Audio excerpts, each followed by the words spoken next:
Anyway. There we go. There's a pause over here. Hopefully there are no issues. The guys start taking a look at the map description, but wait a second. We have a dolphin over here. We have a dolphin over here. We do not have a dolphin over here, do we? Actually, the villagers are going over to collect some fish by the looks of it. They have a net, right? I think they have a net. Where is the dolphin? I think it might be bugged, but... yeah, I don't see a dolphin over here for Mr. Viper. At all. Is that meant to be just for the flags? I don't see a... oh! There's a dolphin over here. Where's the dolphin here? We have a dolphin. We have a dolphin. Yeah, I think it's just the Viper who doesn't have one. And I'm not 100% sure that's the case. Yeah, I don't see it right now, unless he's going for it. Unless he's going for the house on top of the dolphin, maybe?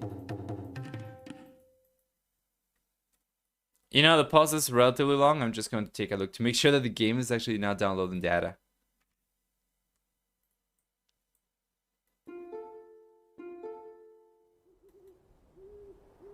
Yes. Okay, it seems that the game is going to continue. Oh, wait! Yes. The Viper does have the dolphin over here. I hadn't seen it. Ah, there we go. Never mind. He must have it. That's why they are fishermen. Yeah, that's what I thought so as well. I just couldn't find it before. But yeah, he's got it. Everyone's got their dolphin. This is not correct, by the way, the scoreboard, I just noticed. So we have Suomi versus GamerLegion. Oh god. Maybe I should get a new keyboard instead. I think this is good, right? This is a play all 5. Okay, okay. There we go.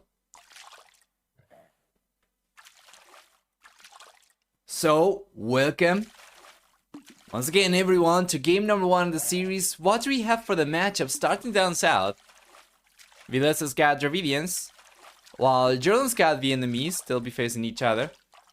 While up in the north, we'll see that Val's got Vietnamese and Taro's got Inca. So it isn't to be expected. Both civilizations are going to do pretty well at putting pressure early on, especially when going for archer type units. So with Dravidians going to get extra wood upon reaching a new age. Right, it's gonna have also 50% discount on barracks upgrades, so that's good. And Jordan, playing with Vietnamese, has got the same civilization Val has got up in the north. So both these players will have a discount on eco upgrades. No wood cost for those. They get extra HP on archer units. So even if you are not making an archer play as smoothly as the Dravidians can do, if you still manage to get to a decent amount of archers, the extra HP is gonna be great. So the one civilization we haven't taken a look at yet from the flanks is Tados, right? And with Incas get a bunch of things, starting with the Free Llama. They are going to get also extra population space per house, so that allows you to go with half as many houses compared to your opponent. That's going to be a little bit of a wood discount as well, so to say. So it's not too bad. And that's going to be also, for the most part, the most important stuff that they get. While for the pocket players, we'll see the Max playing Magyars. So, free blacksmith attack upgrades for melee units. Also, a 15% discount on scout unit production, so that's all good and dandy. And if we take a look at the Viper over here, he's got Berbers. So a discount on stable unit production, starting at the Castle Age and increasing in the Imperial Age as well. And it's very interesting because Berbers are going to be technically a counter to Magyars, as they not only get camels and heavy camels, which are going to counter standard cavalry, mounted cavalry, but also they have access to the Camel Archer, which is going to counter cover the Archer type units. Now, in a 1v1 that's going to be more relevant in the team game, I don't really expect to see the pocket player going for Camel Archer. But you never know. And also, oh, a little bit of an engagement over here. Viper's going for the elephant. Alright. Gets pushed back. Good job from Valas. Fantastic. Oh yeah, the score difference is, sorry, is not correct. Yes, my bad. What are these Desipons? Are these fish swimming in the sand? Yeah, basically. That's what happens in custom maps sometimes. You can just go for wacky stuff.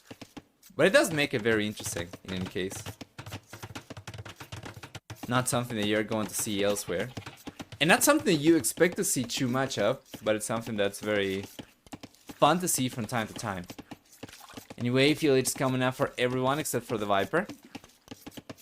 And Suomi's actually, they got a pocket going up on 19 population, so there's going to be a full scout push from the max, while the Viper's going to try to go for a standard fast castle. This is the way to go, usually in a team game. You have the flying players go out to the FLH faster. You have the pocket player go up to the castle H pretty quickly, so they can get access to knights right away.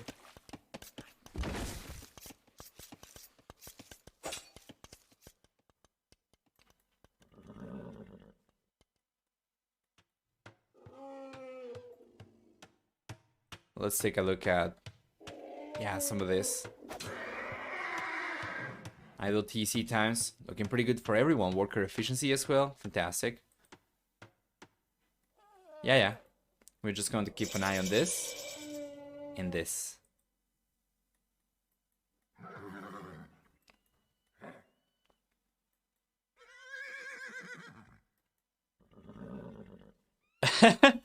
I love to see the macro just trying to get close and going back as well. There's actually a clip that I had from the other day where I actually don't remember. I think it was Running who was trying to do that, or Ripard who was trying to do that.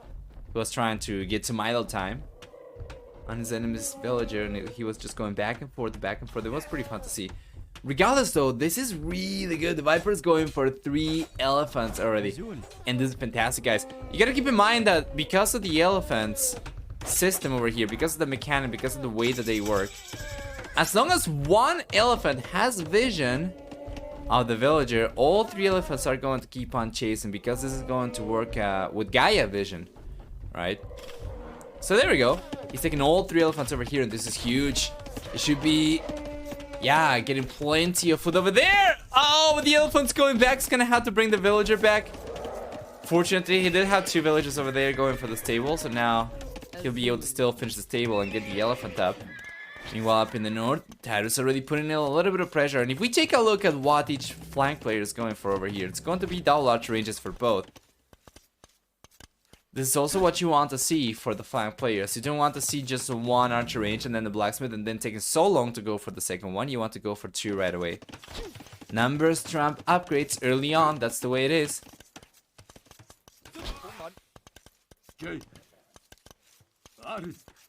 Beautiful.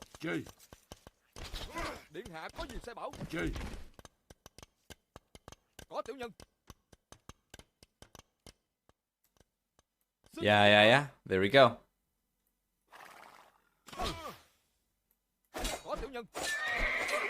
This is going in favor of Tato for sure.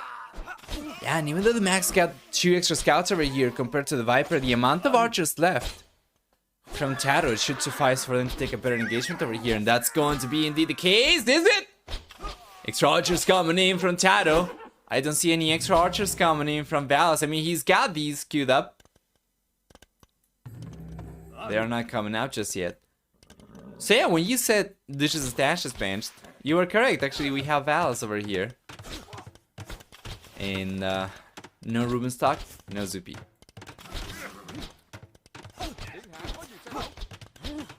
Well, Suomi is technically Finland, right? So I guess it's not Yeah, Bailo said it before, that they are just a group of people, a group of friends, as opposed to an actual formal team with a stable roster or anything.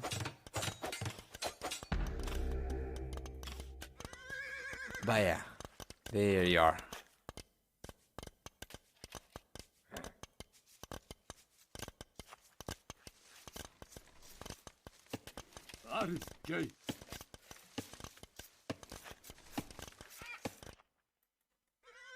And the Viper's coming in. Most of the action took place up in the north. Now we're gonna see some action down the south as the players were just massing the units. Now they'll look into taking an engagement, but it's very, very important for the max to get some good damage done. As the longer the game goes and, you know, the trade gets set up, plus heavy camels become an option for the berber player. And the knights might not actually suffice, but at the same time, you don't really want to go for too many camels in a team game. You want to go for the power unit. That's going to be the paladin, not the camel, because your arbalesters, your allies' arbalesters, are going to take care of camels usually. I guess in the end, it's actually going to be better for the max than in the later stages of the game. Regardless, though, huge engagement coming up right now. HP pool is looking very even, although we have a lot more scouts over here for the max of the Viper Bales. Yeah, because if he gets taken down, then those archers follow suit. Yeah, actually, you know what? I think I do prefer the paladin over here.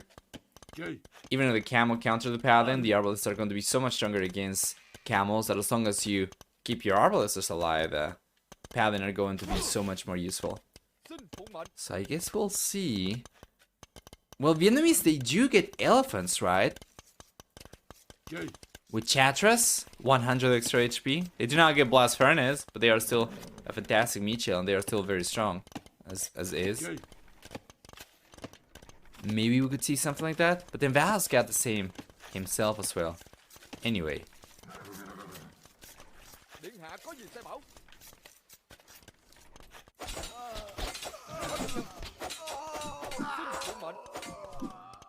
Nice defense for the Viper.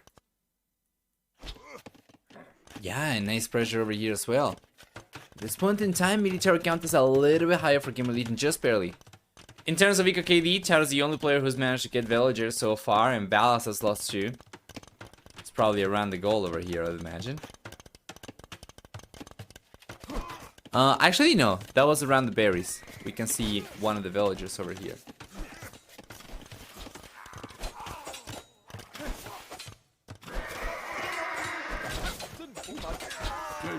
There we go. This is going in favor now, Suomi. That's the thing though. Even if we do not have too many archers over here, for Suomi, we're always going to see those scouts perform so much better compared to the scouts from GamerLegion that it's not even close. So the archers get picked up. Val still has a good amount of remaining archers over here, mainly because of how well Max's scouts did against the archers from GamerLegion, and now they're going forward and they're going to be the ones putting pressure. Meanwhile, down south, that's also going to happen for Vilesias. He's now putting pressure against Jordan, getting his army down. He'll probably end up getting cleaned up over here, but he was already able to pressure the purple player back into his base, which is great. And Flygon, thank you so much for the 10 bits, appreciate it. Paladin plus double elephants to play from Suomi. Will imagine Medica Corpse would actually be a team bonus. That'd be insane for Dravidians.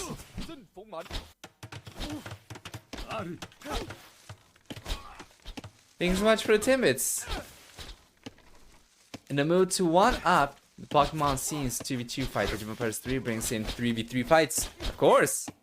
We have already seen the Pokeball in Age of Empires, so we're halfway there already.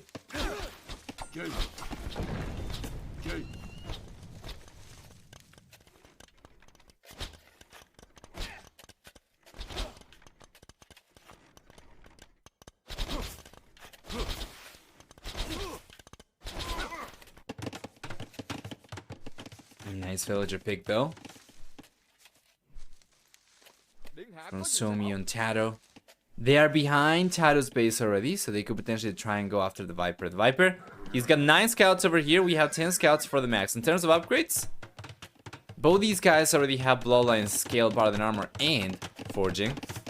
But we are waiting because Suomi is going up to the castle age and all 3 players have clicked up already. Meanwhile, GamerLegion's got only 2 players who clicked up to the castle age themselves.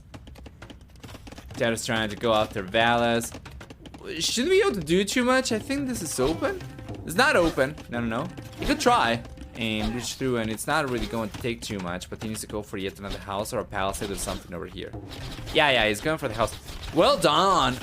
I think this might have been on purpose. So he tried to build a house from the south, got targeted by the archers, and then bailed. As the archers chased the units away, he had the space to go for the extra house foundation over here, so that's going to keep him safe.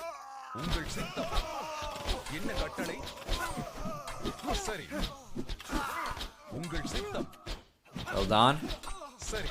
Very nice push over here from Vilesa, completely cleaning Jordan's army. As Jordan's going after the castle age, he won't really have an army to upgrade. Meanwhile, up in the north, we see the scouts coming in from the Viper. He's got more. He's got 2 extra scouts compared to the Max. The Max just trying to hold on to the hill.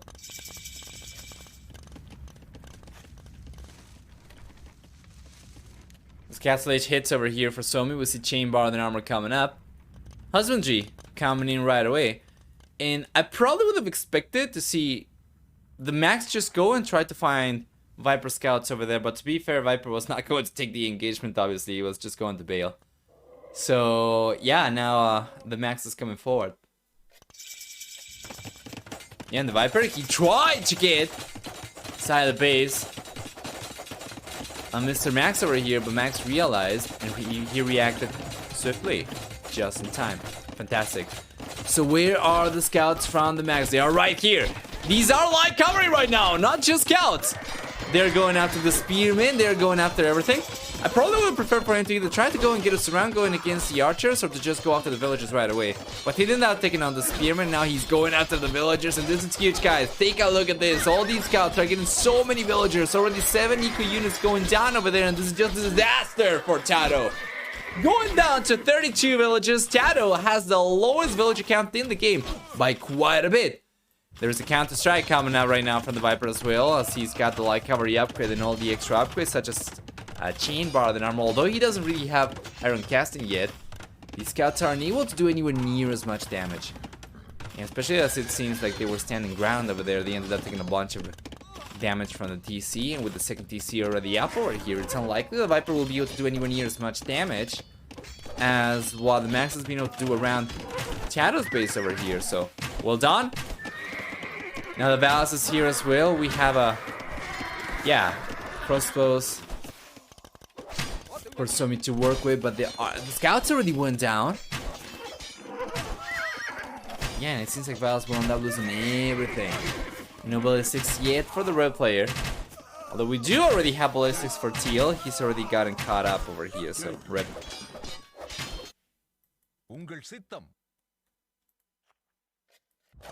Oh! The overchop! The Viper's coming in.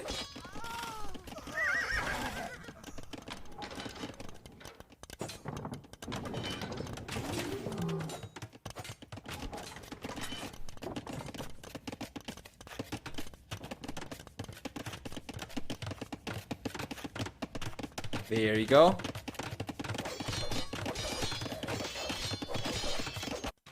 And then on the right hand side. Yeah, more pressure from Vilesi. He's got 13 military units compared to 15 over here. And even though he's got skirmishers in the mix, it's just standard skirmishers, so the crosses will take care of those.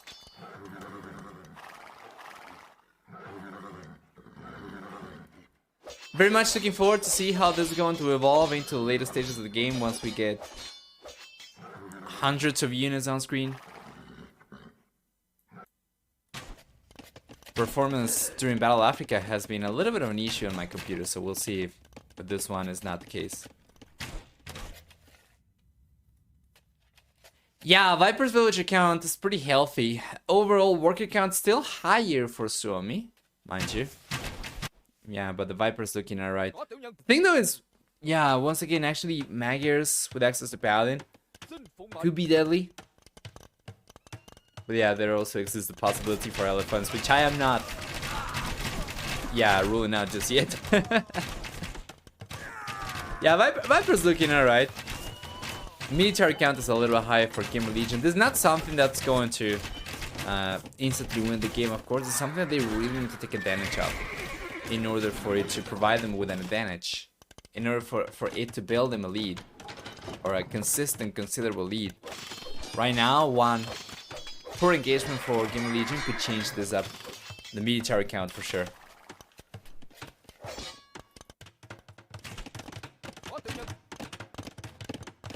See, someone will be able to hold on.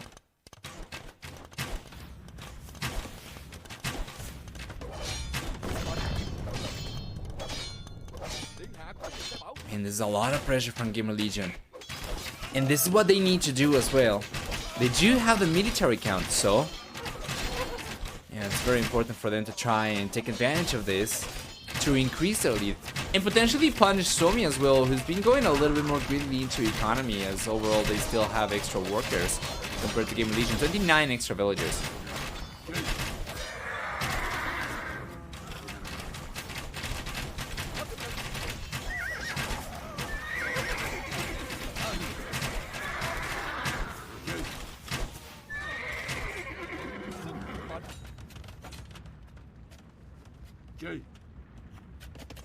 Good defense for Valis. Notice that everyone starts kind of in a crater. Not really a crater rather, but the center is raised.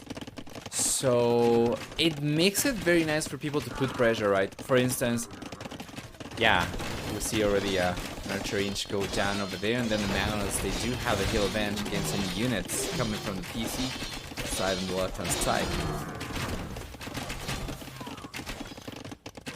Be careful.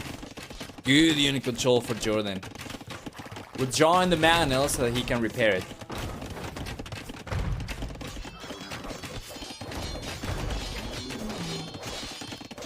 For the extra military units right now, 66% larger army.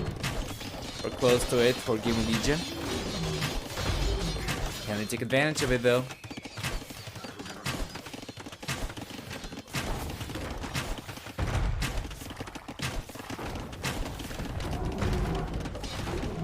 Nice.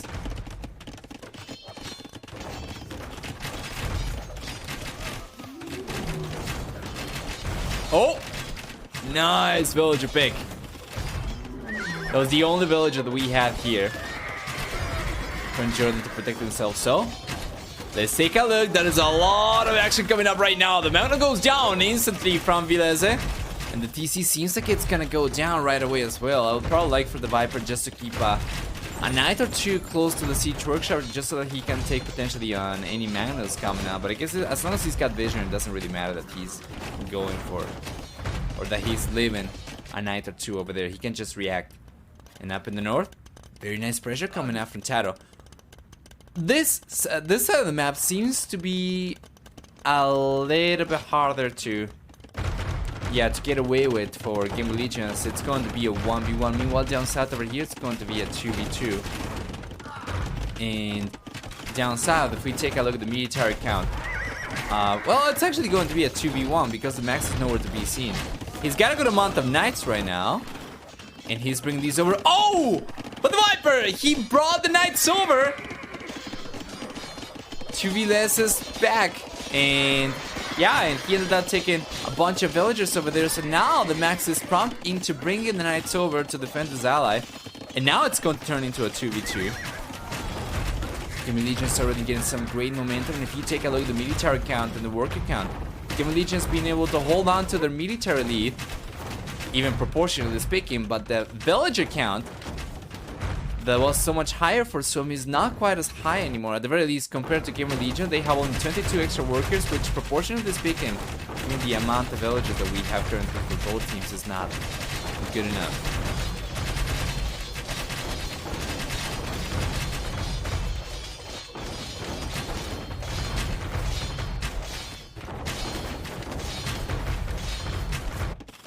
On the right hand side though, the max is getting the raids going. He's getting a hidden villager count compared to the Viper. Is going to end up getting a bunch of extra villagers over here as well. So this is great. So far, these knights have gotten 20 villagers, and they have brought the Viper down from 99 to 79 villagers. And that's a lot of extra damage coming up. And not only that, but the Max is the first player to click up to the Imperial Age. The Viper's trying to go for his own counter raid against the Max's economy. Max is going for extra TC, so he should be safe over here. And how many knights? He's got a good amount of knights back home as well, so he's been raiding around. But also, he's managed to keep enough knights back home to defend himself and his allies, or try to provide some protection to his allies, although it's not really worked out too well for Vileze. And up in the north, Battle seems like he's holding on his own against Tato, so he doesn't need any assistance. Regardless though, the push from Tato has been good, but this is what I was talking about earlier. You can see Tato's got quite clearly the military lead, right? 46 crossbows and 5 mangonels versus 1 mangonel and 25 crossbows. So the fact that actually Ballister is holding on over there just goes to show how important pressure is. Because so far Tato's been unable to do anything to punish Ballast, right? And Ballast been able to stay ahead in worker count, for instance. Fortunately for GamerLegion, that was not the case down south, where the Viper and Jordan were putting so much pressure against Vileze, and recently now the Max as well, that they were able to punish Suomi for their greed a little bit. But still, Suomi's holding strong. With the Imperial Age on the way very soon for Vileze as well. That's going to be 3 players going up, with the Max, the first player, going out to the Imperial Age, Jordan, the second player, going out to the Imperial Age, and very soon Vileze going out to the Imperial Age. The game is going to start transitioning into the later stages of the game, and I'm all for it. This point in time though, going out to the Imperial Age this much faster for Suomi does come at its price. If you take a look at military count, now it's gone over to 2 times the military count for GamerLegion compared to Suomi, which is just remarkable.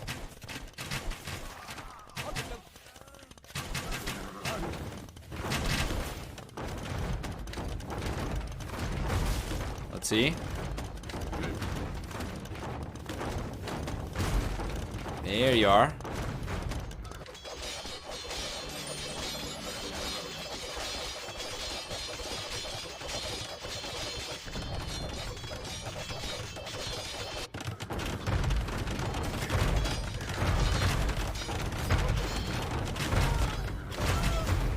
Beautiful. This is finally going down, so Vast is taking a lot of heat. We're still waiting for the Cavalier upgrade to finish researching for the Max before he's actually going to engage with anything. He's got a good amount of knights over here, but yeah, he's got to split these up, right? So he's going over here from behind, and Valve is there. So these units from China can go down. There's a big portion of GamerLegion's army, actually.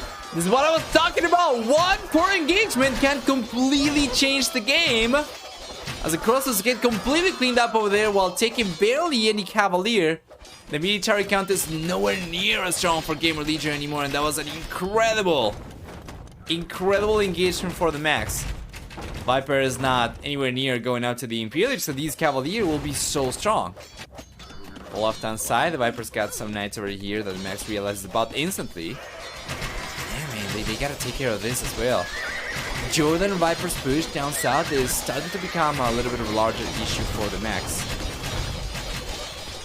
He just gets to the Imperial Age. We see Bracer and Chemistry coming up right away.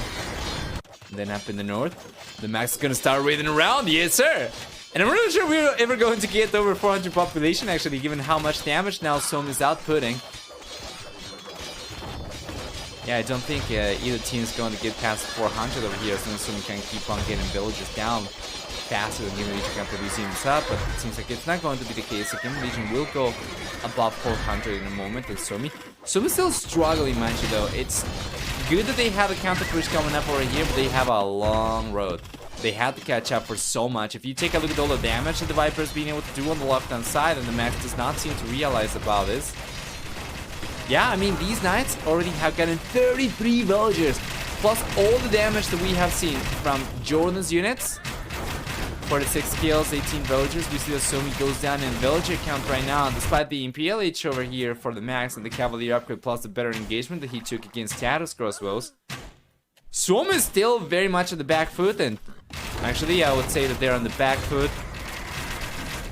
uphill on a slippery slope, carrying a big boulder. So yeah, it seems like the game's just going to start slipping away for Suomi. Well, there was a glimpse of hope. Yeah, the GG's being called right now, and the Max is going to be the first one to call it. So that was a good game. That was a good game. That was a very interesting one. And the, you know, red team over here is going to get the first point. 1-0 GamerLegion versus Suomi. Take a look at the achievements, of course. And then we'll see what we get for later. Very nice KD4. The Viper and Jordan. Chatter not so much. Only about 0.8. And then for economy, we see a stronger economy for the Max. Yeah, compared to anybody else, but it's not too good. Val suffered quite a lot over here. He had the smallest economy.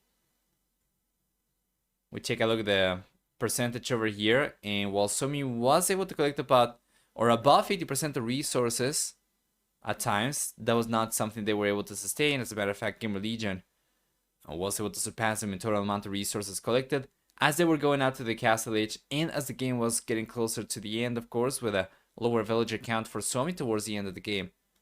GamerLegion was going to start pulling ahead significantly. You can see over here the difference in worker count. So, you know, the extra villagers, especially for the Max over here, it doesn't seem like they paid off too much. Yeah. So well done for GamerLegion. Let's go back and wait for game number 2.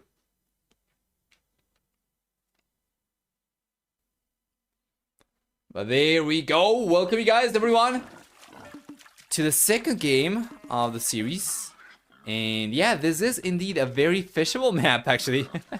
So we have plenty of fish. Oh, Jordan's already going to start strong. Going for a lane. Let's go back to 2x. Yeah. And he's getting the boar from Vileze. Fantastic. How many boars do we start with on this map?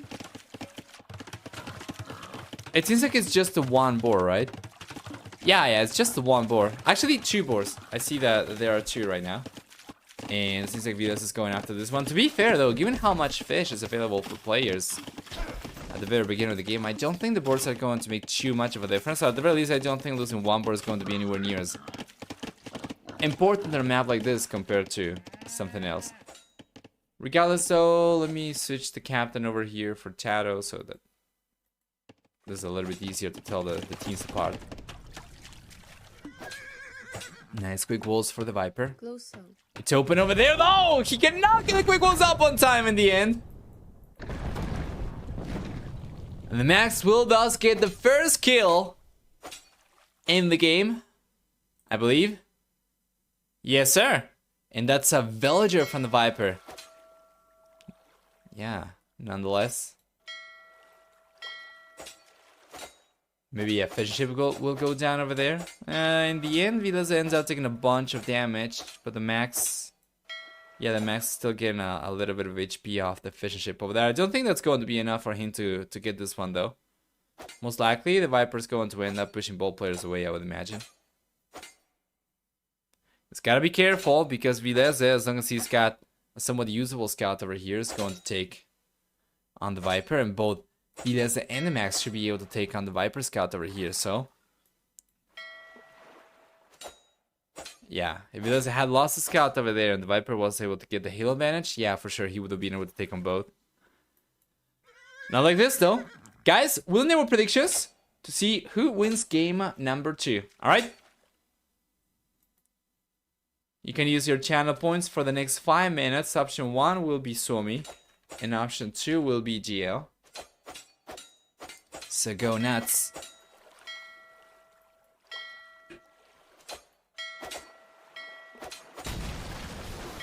There we go.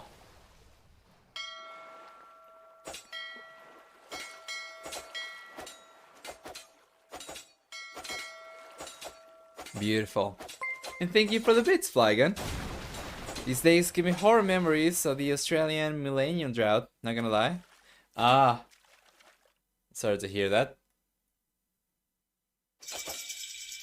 என்ன கட்டளை?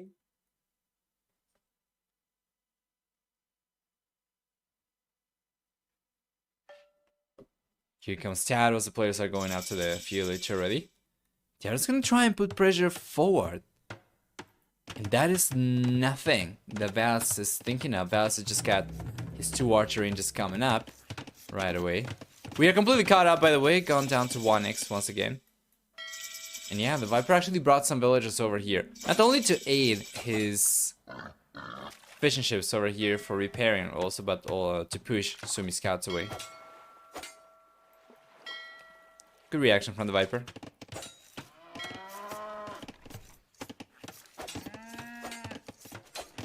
So many little water reservoirs. Yeah. It's happened elsewhere as well, but I would imagine it might be particularly scary in Australia. Oh boy, no, Jordan! I think he was paying attention forward. He completely, or maybe on the fishing ships over here, completely forgot about the poor villager. Oh, mate. Yeah, that is rough for him. And while Tado's got the forward archer range. It's just the 1 though, so Valis should be able to get significantly more archer units out compared to Tado. We didn't really talk about civilizations too much over here because we had to fast forward at the very beginning, but up in the north, it's going to be a matchup between Vikings for Valis and Dravidians for Tado. The fact is, the extra wood that Tado got by playing Dravidians, he utilized in the forward while having gone for a dock and extra fishing ships over here, which Valis did not go for. So he might not have been able to go for 2 archer ranges right away. But it's still good.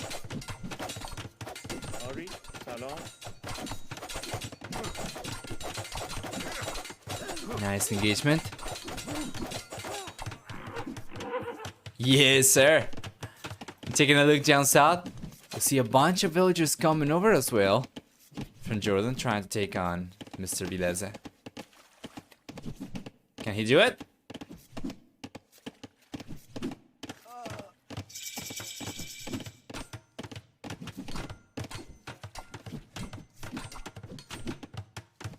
Tower's coming up.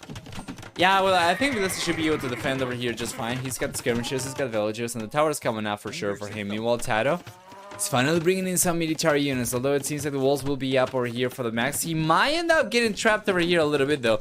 Yeah, check that out!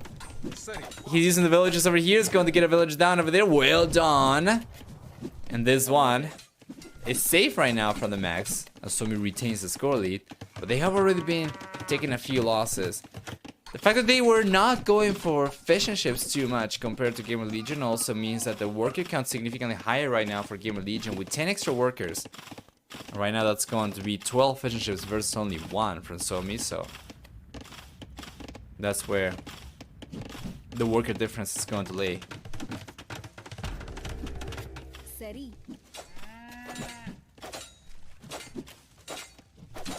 Where is it going to lie, rather? Nice pressure. We'll see though. Vileze with the defender's advantage should be able to push Jordan away from here. This is basically a 1v1.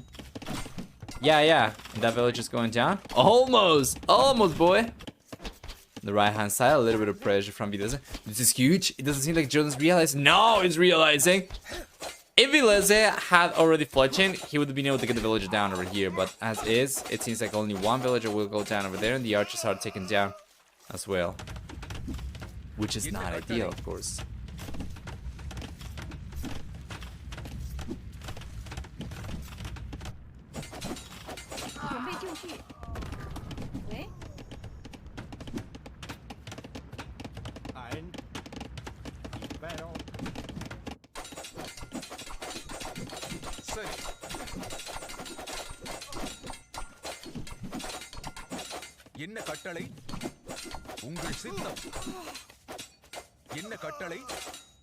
Fantastic defense as well for Valis. Yeah, and Taro ends up getting 1 village over here only. It's not too much. In Valis, with a counter push over here, he's got only 2 archers. Very similar to what we saw down south as well with Vileze against Jordan. And he's unable to get too much damage done either. So, yeah, we couldn't even finish talking about the Sis. Up in the north, Val is playing with Vikings, and Tad is playing with Dravidians. Down in the south, we have Vilese playing with Chinese, and Jordan playing with Byzantines. That should mean that Vilese should have a worker lead over Jordan. You know, and as it stands right now, actually, Jordan is ahead in worker count, and once again, that's going to be because of the fishing ships.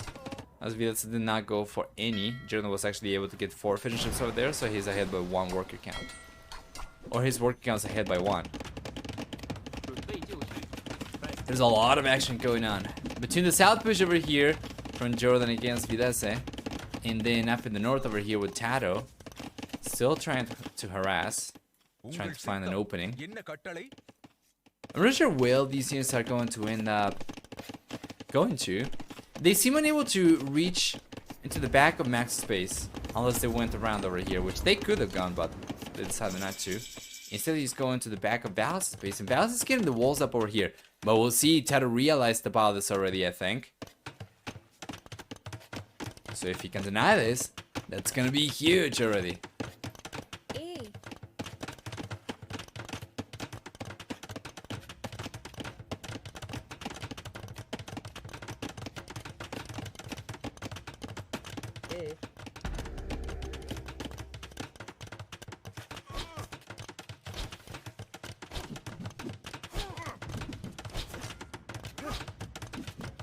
Tato's trying to break through. It's knocking on the door on the right hand side. The Max is trying to get into Viper's base. And then on the left hand side, it seems like Tato's managing to come in, although yeah, it doesn't seem like he'll be able to do too much over here with the TC. The Max already is going to take care of Tato's unit, so Tato's probably going to focus for the most part up in the north, where he's trying to breach through Val's defenses, but Val's is bringing the archers over and he should be fine. So the game is kind of stabilized despite having a lot of GamerLegion units on the left hand side. It seems to have stabilized for the most part.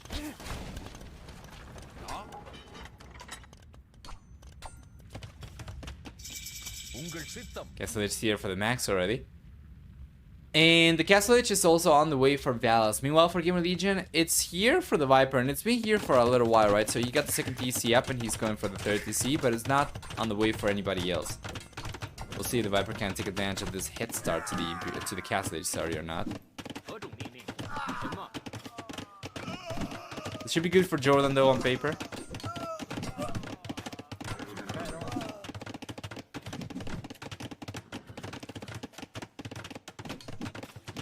Yeah. Maybe this is going to bail from here, gets another defensive tower up, and he's gonna be fine against Jordan's own tower. There isn't really too much, yeah, to take a look at over here. There isn't really too much to take a look on the right hand side. Actually, that is not true. Dallas managed to get significantly more archers over here compared to the 2 he had just a moment ago. Yeah. Imagine having the ability to train units, and he gets 4 villages down from Tato, which is huge. Knights are coming in. It's very important for Val to try and trade 4 villages, and he's going to do it.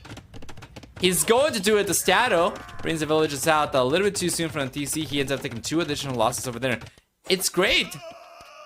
It's great. Suomi's been able to get some nice villager picks over there that they probably shouldn't have been able to get away with. Plus, we have the fact that we're gonna have the second player in the Castle Edge already from Suomi, with Valas hitting the Castle Edge right now, right? And the worker count is only 4 higher for GamerLegion, which is not too massive, considering the fact that they were the ones going for the most part into fishing ships, and they still have 8 fishing ships compared to only 1 for Suomi.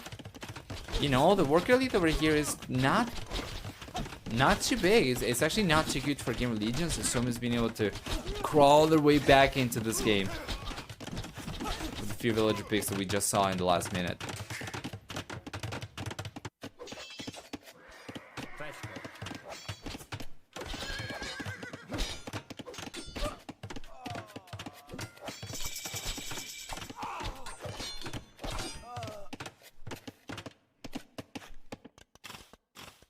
There we go. It's overall good.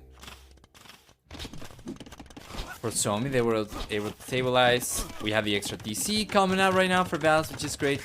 Unfortunately, the Mac's been able to just go for the second TC, and now he's kind of forced into a defensive siege workshop. Let me take a look at the resources.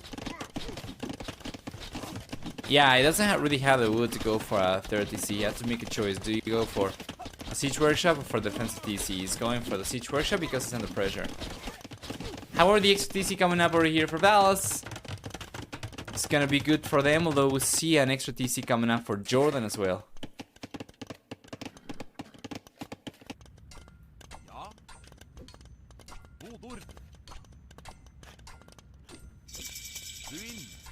Castle H.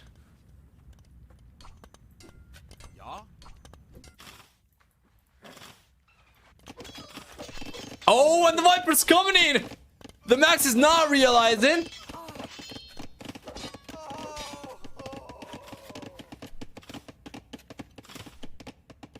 Sorry. Yeah. The Max realizes a little bit too late, so now he tries to go for the third TC. He gets the quick walls up over here just in time. But you take a look at the worker count, and the Viper's already ahead compared to the Max, but 18 villagers. He's got the 4 TC coming out right now as well, and there is not too much pressure from Suomi on GamerLegion's side of the map to speak up. So Tato managed to buy himself some time over here by going for the forward push. He kept the action taking place around Suomi's side of the map, and he's been completely unscratched over here throughout the game. He was able to buy some time for the Viper as well, as both Dallas and the Max were under pressure from Tato. They weren't able to go forward until they were able to clean this up. So yeah, the Viper was able to go up to the castle age faster like that. And Jordan, you know, going forward, putting pressure over here with the towers as well, was also able to buy himself some time, and his economy's been unscratched as well. So we're just waiting for Tato to get to the castle age, and GamerLegion is going to have all 3 players, as well as Suomi, who also have all 3 players in the castle age, and we see extra TCs coming up for everyone. Second TC for Videse, 3 TCs already for the Max, still not going to be quite as good as the 4 TCs from the Viper, but still something. And then we have 3 TCs for Valis, which are much better compared to the 1 TC count currently from Tato. So there is a possibility for Suomi to catch up in villager count over here, as they are still 1 TC ahead compared to compared to GamerLegion. But of course, it's going to be very dependent as well on what actually happens on the rest of the map, as we see some villagers go down over here from Jordan while defending himself against Vilas' push. He's able to stabilize in the end though. Yeah, and I think that's about it. All the blinking dots that we have right now around the minimap, they are just going to be buildings. Yeah, with the tower targeting a villager over. Oh well, actually, that is not good. A villager just went down trying to get the farm up.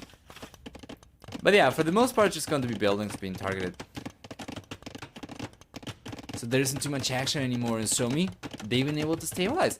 They have more military units right now compared to GamerLegion. They are behind still, mind you, by about 19 villagers. But it's not a huge difference, all things considered. Good reaction for the Max against Tato's tower. Hold on. Yeah, it's coming in and taking on Tato's villagers. Well done. Tato could potentially try to get the quick walls up over here, but these villagers are going to be left idle.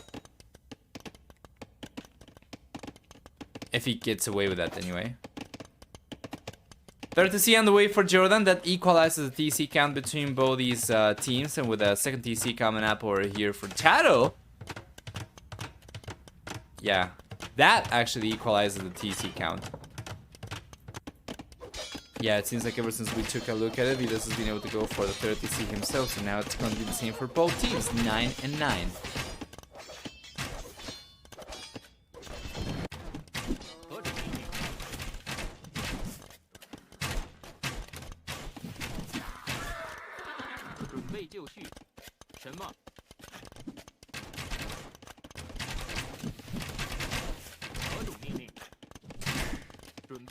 Number Rex for the Viper. Yeah, we can take a look at that. Managed to get 4. Ah, this is very important playing with Lithuanians. Yeah, the extra attack is absolutely crucial. With 4 relics, he already maximizes the bonus. Interestingly enough, he's not gone for Forging or Iron Casting, but his knights are still going to be too higher attack compared to anything anybody else can get in the Castle Age. We are taking a look at the Max of Civilization specifically. Playing with Persians and being the pocket player over here, he'll be the one who'll have to take on the Viper eventually as well. And he does have access to camels though. But once again, similar to what we saw in game number 1, where we had access to camels for Suomi and access to knights. Actually, it was access to knights for Suomi and access to camels for GamerLegion, right? Well, GamerLegion this time around is going to have the upper hand in that regard. That's in the later stages of the game. Paladin are going to be so much stronger compared to heavy camels. Not against each other, of course, but in a team fight context.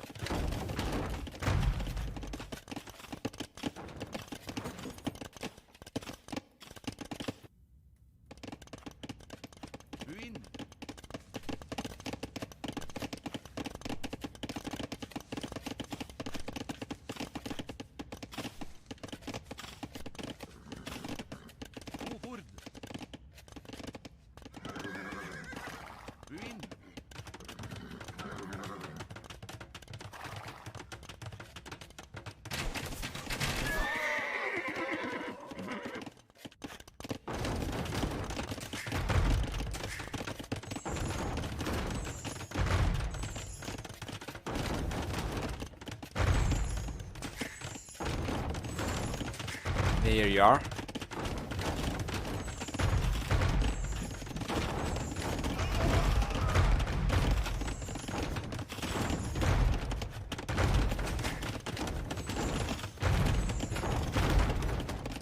Wonderful push from Tato. So now I see the Imperial H on the way for 4 out of 6 players. Seems like the Max might be able to go up faster compared to Tato. So that's going to be all 3 players from Suomi up in the Imperial Age faster than GamerLegion's players. But the fact that Suomi has the pocket player kind of stuck in the Imperial Age compared to the flank players, and GamerLegion's got 1 pocket and 1 flank, means that GamerLegion's army composition is going to be stronger. His villagers picks on the right hand side though, from Ballas. There's a lot to do for them to catch up though, but on the left hand side there's a huge engagement taking place right now actually, as the Vipers here putting pressure alongside Jordan. Videz will try to defend himself against these knights in the skirmishes, but he's got only crossbows, so he cannot really do too much on his own. And it seems like the Viper, he's got into the Imperial Age and he's going for Cavalier. He's going for Claybard in armor as well. Yeah, we'll have very, very strong units to raid around, so it's not looking good for Vileze. Losing all the crosses that he did as well means that he won't really be able to keep on going for his own defenses, you know. Won't be able to get the Arbalester upgrade over here. I mean, he can go for Arbalesters, but he's not going to have a strong enough army to defend himself against Cavalier. Up in the north. Yeah, Viper's Cavalier over here are going to keep on putting pressure as well around Val's space too, and then Val's the one going forward. Doesn't matter though. Yeah, despite the potential for damage over here from the TL players, someone's going to call the GG. They are crumbling. They are falling apart both in the south and then in the west. So it makes sense. It's not an unreasonable GG over here. We saw TC go 10 over here, which I mean, come on, we are talking about Persian TCs. Losing TCs over here is not something you expect to see from this civilization. But yeah, GamerLegion's push over here, their pressure was incredible.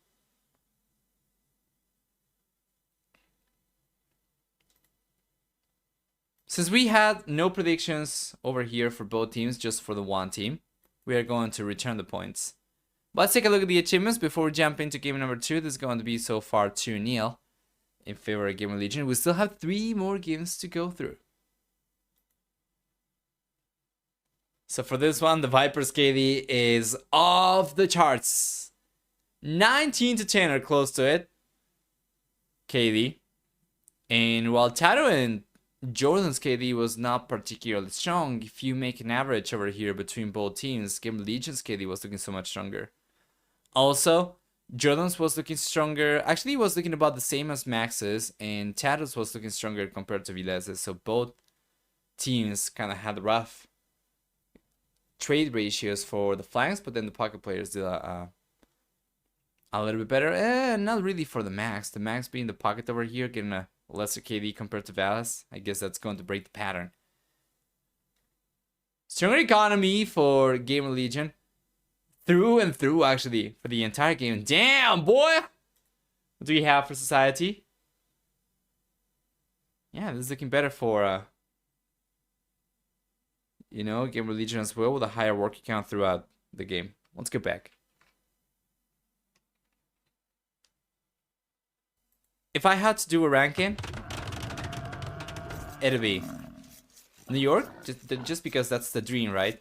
That's the, if I could have anything in the world, and money is not a problem, New York would be my city of choice. But then Europe is right up there. They're very close. Don't think that they're very far apart, right? But for Europe, I would definitely like the Nordic countries. Unfortunately, that's another case of if money is now object, but as money is a limitation, I think yeah, Germany is very close third. Oh, wait a moment though. For game number 3, Suomi starts with a lame over here from the get-go. And you know what? In the previous game, I think it was Vilese who got lamed. So now he's going for the counter lame himself. And if we take a look at the rest of the players, doesn't seem like anybody else is going to get lamed. Yeah, by the looks of it. I mean, would you have the board over here on the back of Shadow's base, but Ballas is not going there. Instead, he's going to take this one, I assume. Is he though?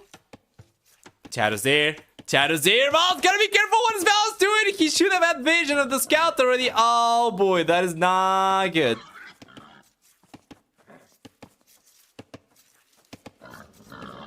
South England is expensive. Liverpool is cheap. I still need to do a lot of research as to, yeah, what to do in my life when I actually move out. But yeah, I would definitely like to also consider the UK for sure. Especially because I love rainy days. And it is my understanding that it rains quite a bit in the UK, if I'm not mistaken. It was 15 degrees max today, 8C minimum, and tons of rain. Yes, you got me. That is actually an alluring thing for you to say. That is actually something that I feel drawn towards. Never come here, you can live on social fare. It's free money, oh boy. We give all free money. Well, it sounds like Argentina as well. So I probably would feel right at home.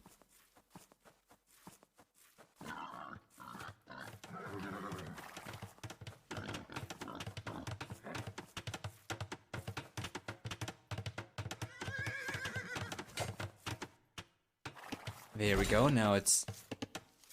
Well, ideally, Valis would send a villager over here just in case the board gets blocked, but... Let's check.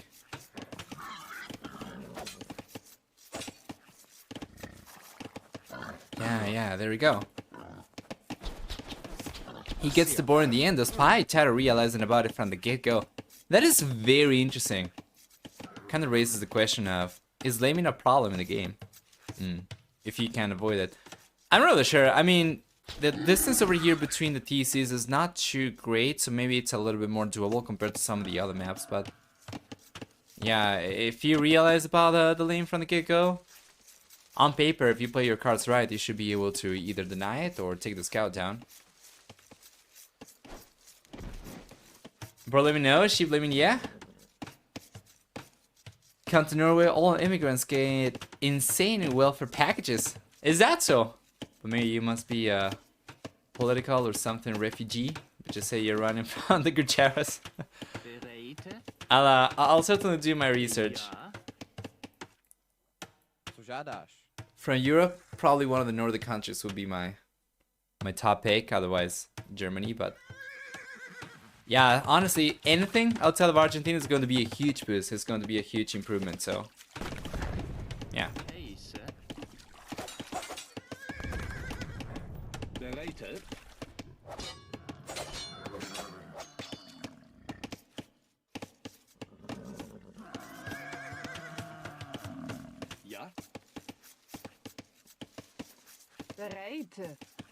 Seems the game is going to stabilize as we see the walls coming up already for Suomi.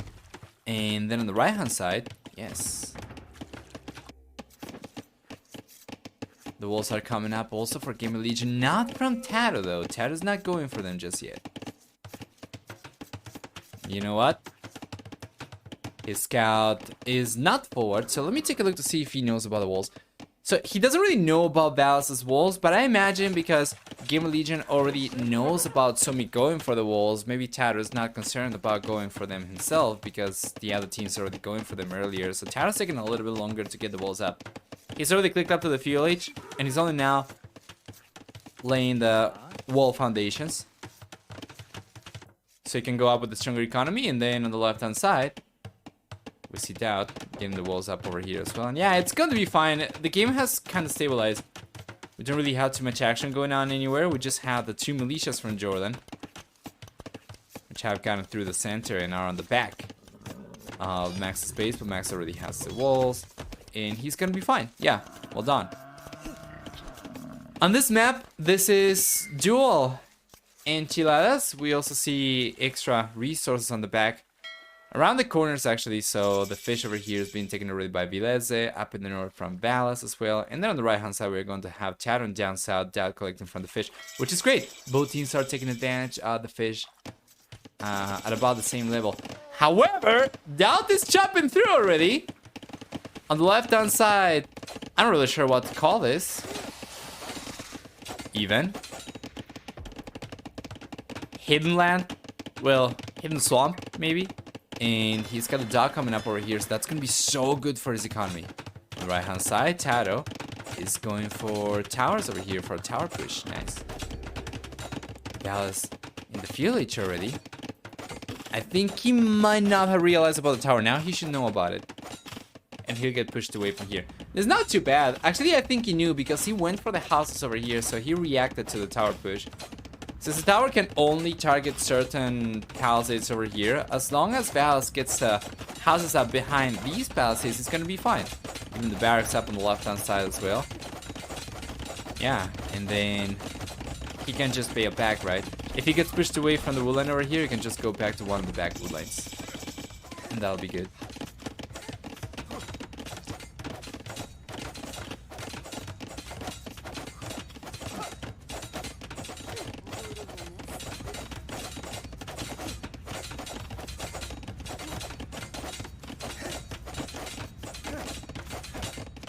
Beautiful.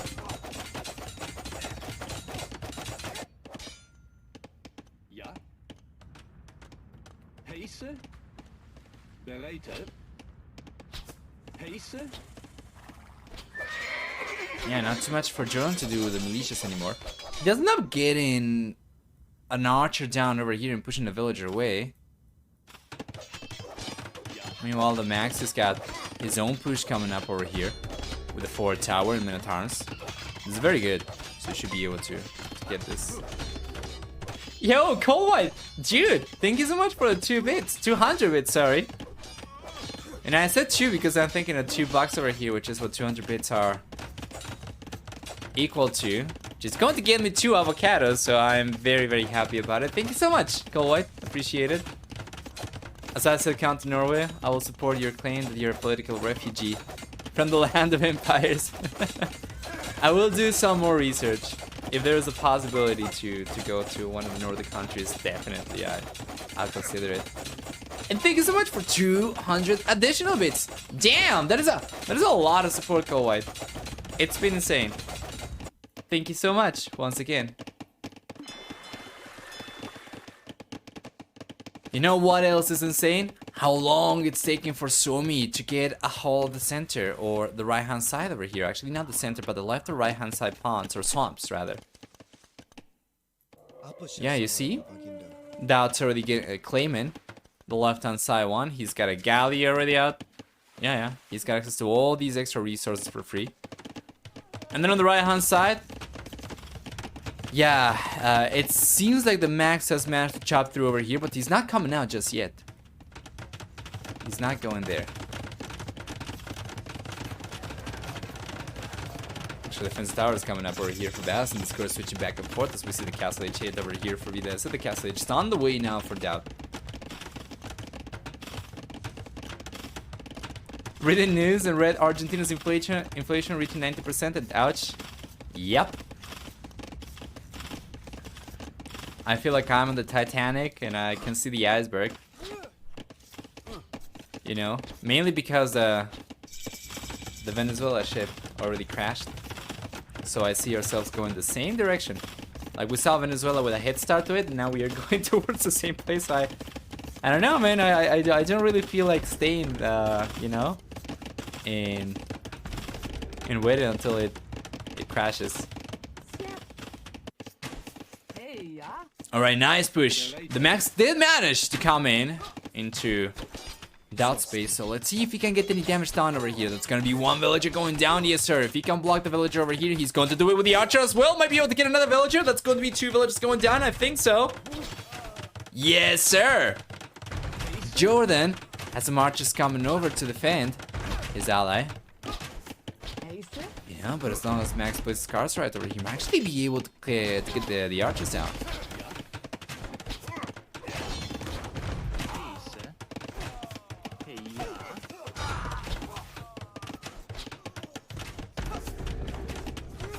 Beautiful towers coming up. Fantastic.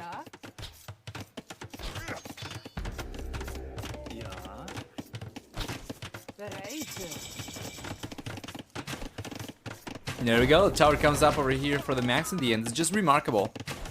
Nice mango shots from Vilese. Well, that's gonna be in a world of trouble. Is GamerLegion the favorite over here? I would say so. Given the last results in team tournaments we have seen, GamerLegion has done better than Suomi. Suomi is one of those teams that has the potential to be at the very top. They do have the potential to take on GamerLegion, or to take on AM, or to take on anyone, honestly, even Rival Palace. But they have been kind of underperforming compared to what Suomi used to be like before. And it seems like the last couple of months, even the last year or two, it's not been quite as good for them. Maybe just the last year, not as far back as 2 years. But yeah, right now it's a big struggle. GamerLegion is already 2-0, and even if this is a play all 5, where players will be incentivized to play for money still, no matter what the result of the series is, it'd be kind of rough if GamerLegion were to take game number 3, and then Suomi would have to play for the money, but they would have lost the series anyway, right? And yeah, even if it's not game number 3 going in favor of GamerLegion, they need to get just 1 out of 3 remaining games to win the set. Meanwhile, Suomi's gotta win 3 games back to back. To back.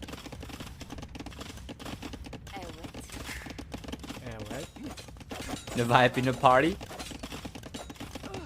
Do not fear, doubt is here.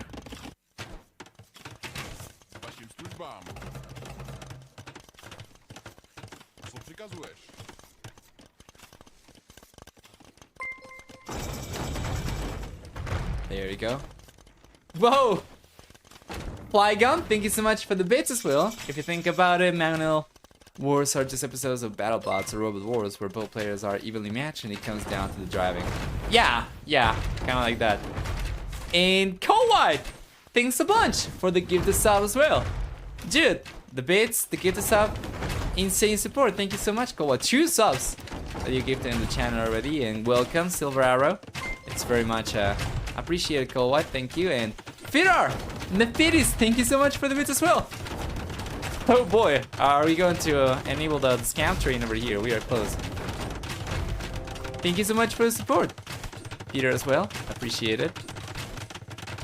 As we see the pressure from Vilese ramp up a little bit, we see also the defenses for Doubt get a little bit stronger as we get a castle over here. This is going to be good to prevent pushes from Suomi with castle H units from this side of the map as well, so that should be in a good spot. He'll be the first player to go to the Imperial H as well, and he is on his way up already.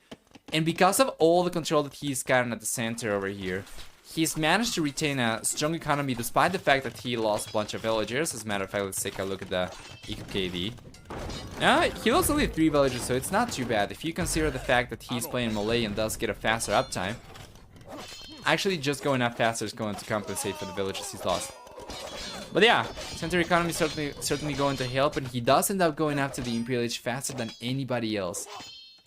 Bala seems to be the player who's going to make it to the Imperial Age from Suomi, but he's under a lot of pressure.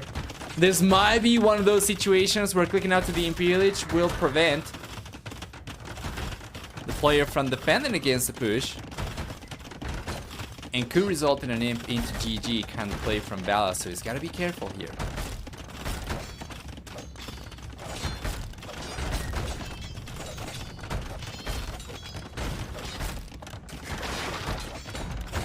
There we go. This is a great push from Tato. He's got a lot of scouts over here to soak damage with. Plus, he's got Rams, right? So he can take on the tower. He can take on the TC. And yeah, Valis, he's got one extra TC on the back over here, but now he's gonna start going for elephants. This is a very, very rough for Suomi. On the right-hand side, they are losing the battle. It's like having 3 1v1s because of the layout of the map. Then at the center, while the Max, yeah, was putting some pressure against Jordan earlier. Jordan's been able to stabilize, and if you take a look at the population, that's going to be 64 for the Max, and Jordan on the other hand is on 60, actually 56. So it's a little bit better for the Max. And then at the center then, probably Suomi's looking a little bit stronger, but this on the right hand side is a big deal. They must hold on over here. With that Dallas, it's gonna be pretty rough. On the left hand side though, instead, it's just going to come down to Vilese versus Doubt, and these players are going to be on 82, and Doubt is on 75 population. So it's very even still for villager count, but military count seems to be a little bit better for Suomi as well. Players cannot switch teams. No, the teams are locked.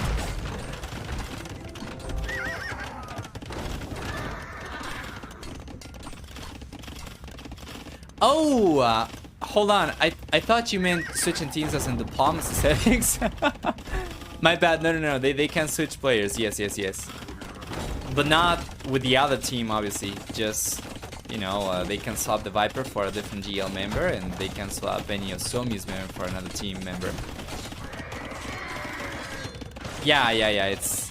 Sorry, my bad. You are correct, Cold White. They are able to swap players. That's why we don't have the Viper over here. We have Doubt. Potentially, we could have Vala swapped for either Rubenstock or Zupi, for instance, but I'm not really sure that's going to be the case. So good from Doubt. He's gotten the War Galley upgrade, so he's got full control of the center already. He's preventing Villas from getting to the center. Should be able to prevent the Max from getting to the center as well. And then on the right hand side, there is, yeah, no presence around the swamp from any team.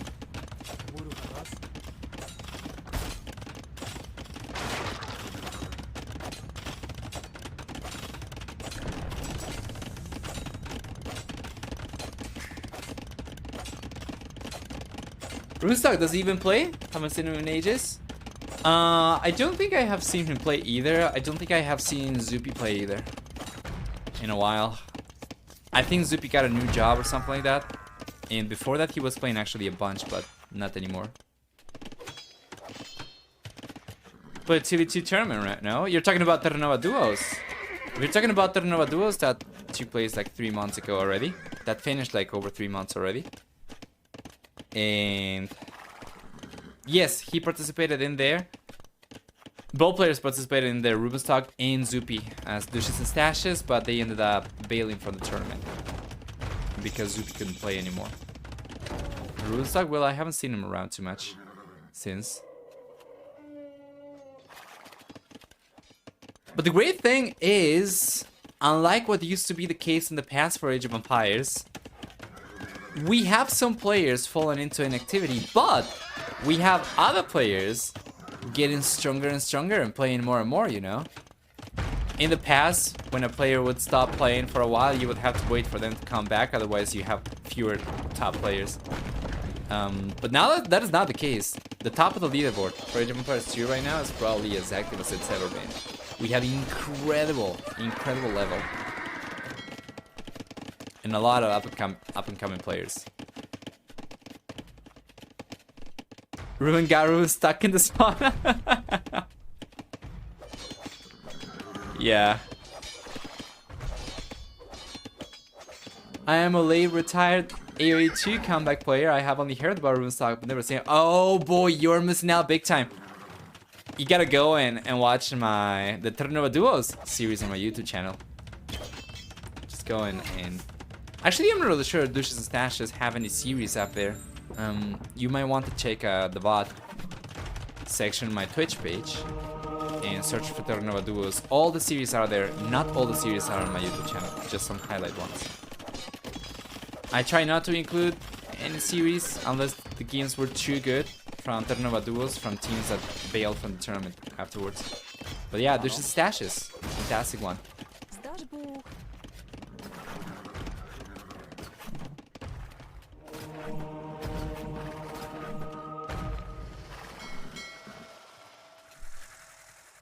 Max is going for the center finally on the right hand side. It's not really the center, but yeah, it's the right hand side pawn. Beautiful. Lake for Swamp. Viles and Battles get to the Imperial Age. The Max is on his way to the Imperial Age. Jordan should be on his way to the Imperial Age very soon. And Tato is gonna be in the Imperial Age in a moment as well. So all 6 players will be up. This is the best that Suomi have looked in this show match so far.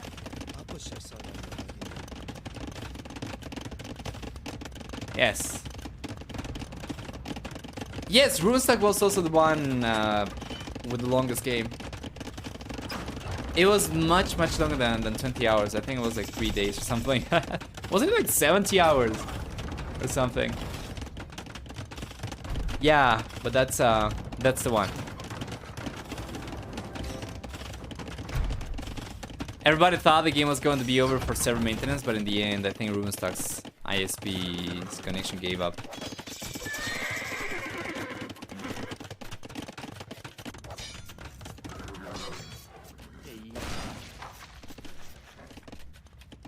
So the game has stabilized at this stage. And the players, or the teams rather, are trying to gear up their pushes. And what do we have for Suomi? First off, they're gonna need to defend over here because they are not quite fully stabilized. Yeah, the Hazard going down to the pikeman over there. That's gonna be good. That's going to defend themselves just fine. And then we have the Max trying to prep up pressure on the right-hand side, going for trebuchets from the castle that he's gone for. And the right-hand side Swamp. Meanwhile, on the left-hand side, Doubt's prepping his own push. He's got a trebuchet, he's got a bombard cannon, and Arbalesters now to push against Vilese, and then potentially he can go after the Max. How did they maintain resource over 70 hours? They didn't. Yeah, there we go. 98 hours. How did they maintain resource over 70 hours? They didn't. It was a stagnant game. They couldn't kill each other out. They had like almost no military and good defenses up, and there were no resources on the map anymore, so they couldn't do anything. They were just stuck there.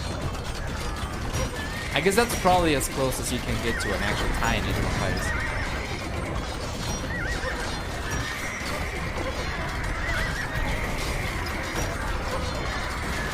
There we go. It's a lot of units coming in. Tara's got Kipchak.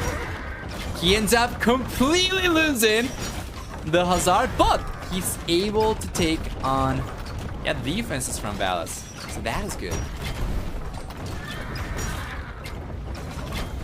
Give me the link to that full game to watch this weekend, maybe next. Ah man, if I had covered that one, that would have been great. I couldn't cover it in the end. I wanted to, but the game got updated. And I always forgot to go back to the previous version to take a look at it, and now it's long gone. You can probably find the recorded game somewhere, but without being able to go to the previous version of the game, you're not going to be able to watch it. I'm not really sure if anybody cast it entirely. I know that there are some videos on YouTube. Yeah, like you can find a wrap-up, right? But I don't think anyone casted it entirely.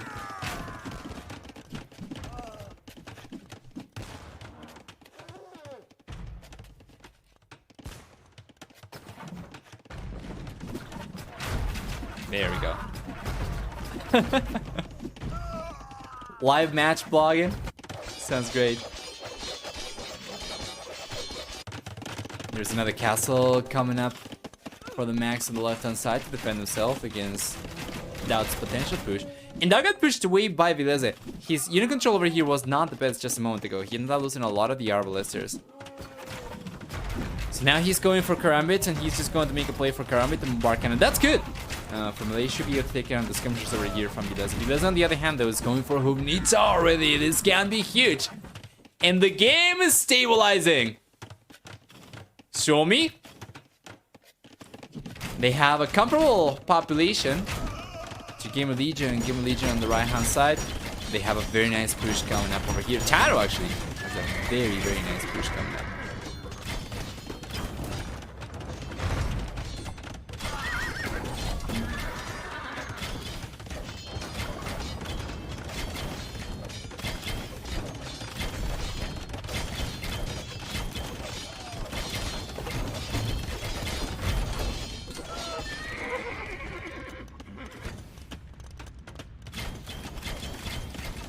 See a little bit of a ram train moving on. Perfect.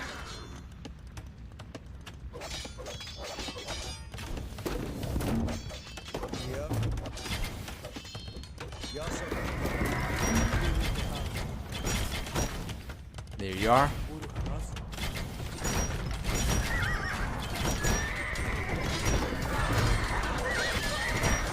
Oh, the onager shot stall!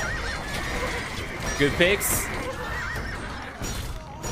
Yeah, but he's coming in still. We see the quick one's coming out for Valis. I don't think he's gonna be able to get this up at all. As a matter of fact, the Kip check on their own could probably just breach through. So they are coming in.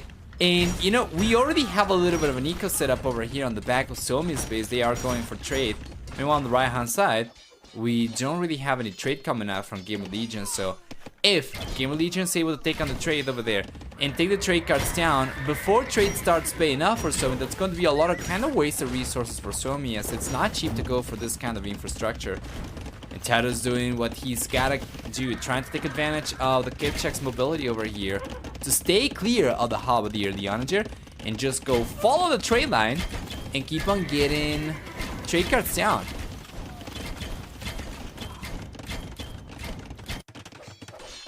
Yeah, the Max is in the back of Tado's base, but he's got a fairly small amount of units over here. Tado should be able to hold on, I think.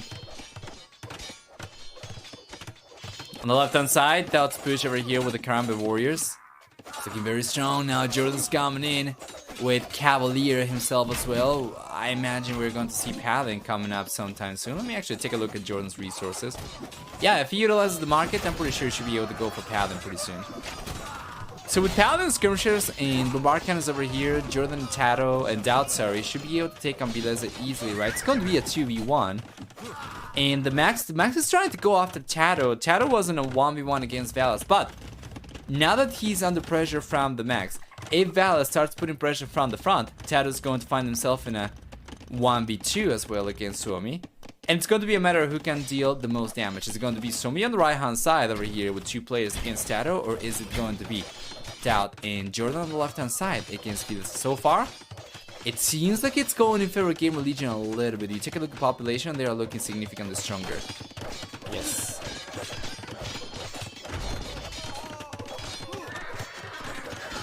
Doing some nice villager picks.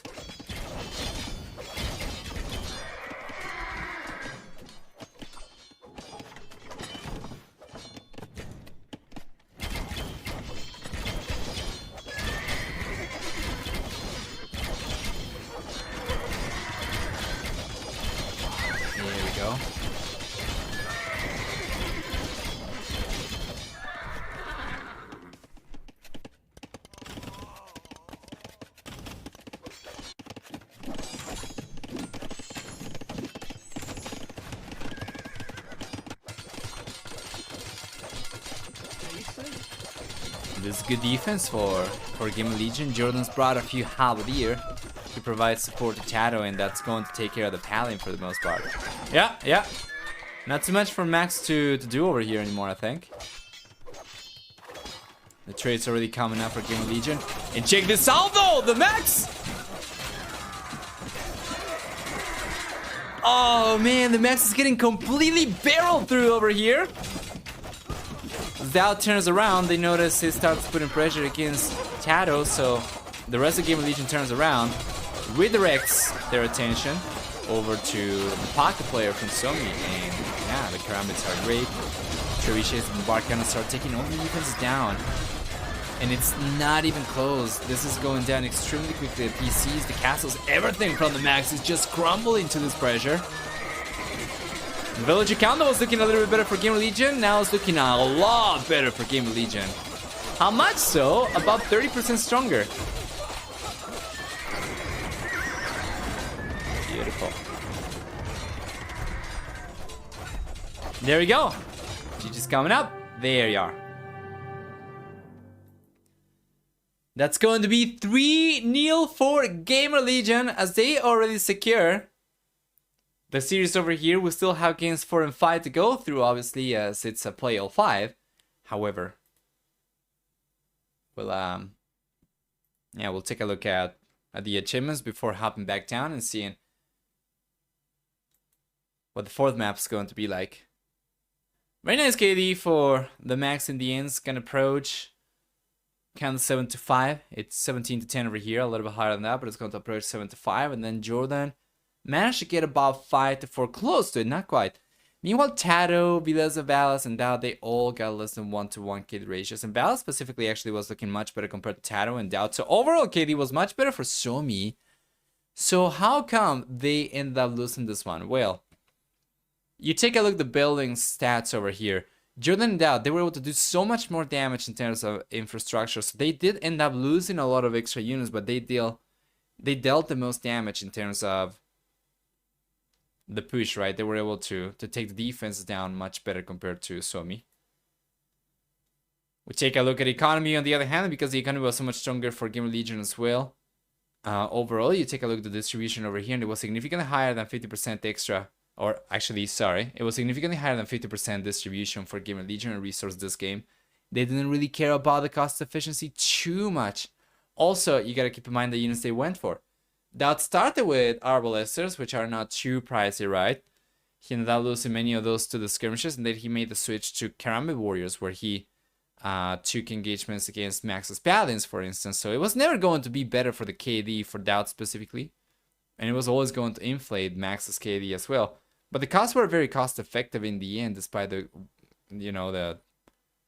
KD being better for Suomi. It was more cost effective for GamerLegion, which is very interesting.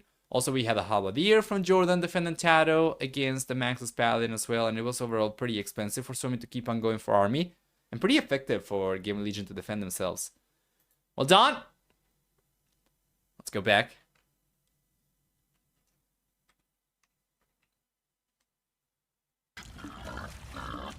Play the games right. That should be good. So welcome you guys to game number 4. What do we have over here? We are going to have from the get-go Tato going for the lame over here. He's facing Vileze. So Vileze's getting lamed here, and Tato's getting away with it for the most part. Yeah. And Vileze probably could have gone forward and tried to get one of the boards himself as well, but I think because he didn't really have too much scouting information, he probably thought that the TC was closer than it actually was. Yeah, good unit control over there for Tato. I think Vileze thought the TC was closer than it actually was, so he went back not to risk losing the scout. Meanwhile, on the right hand side, on the left hand side, sorry, you have a little bit of skirmish over here going in favor of Valis, as Dao was bringing the villager over there a little bit too late.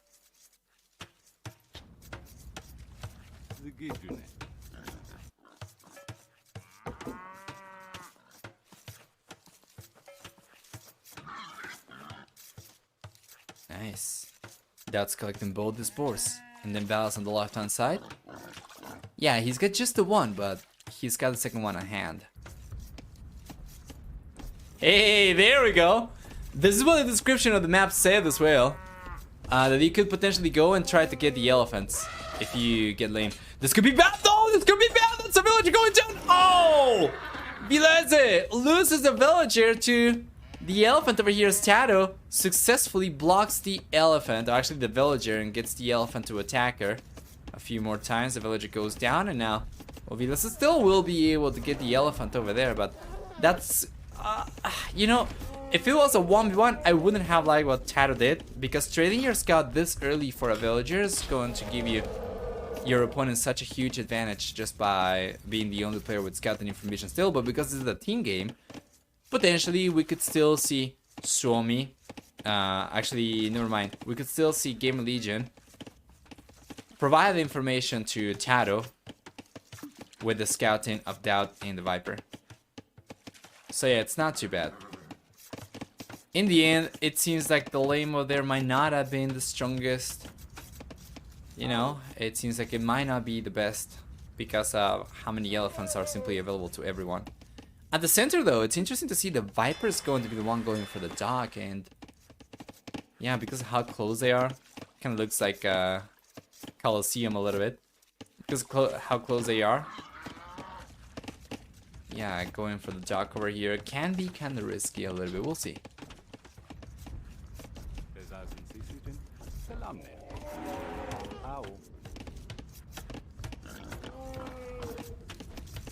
Tato Viper Doubts arguably the best lineup for GamerLegion in 3v3, although Slam can be a masterful archer flank. Yeah, I agree. I agree with you, Grump. It's gonna be the first player going up to the village. That is Suomi. They are going up faster than GamerLegion. They have Valas and the Max going up. GamerLegion's got only Tato on his way to the village. I don't think we can fast forward. I think we're completely live, right? Yes. Perfect.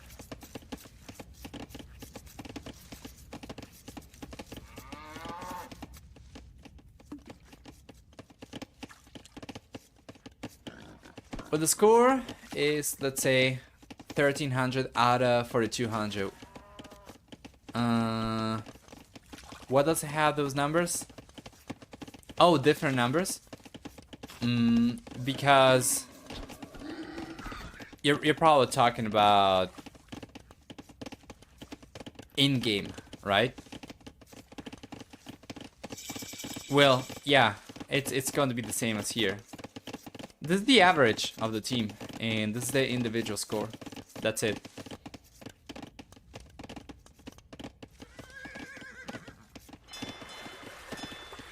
There we go. Village is already here for Valas.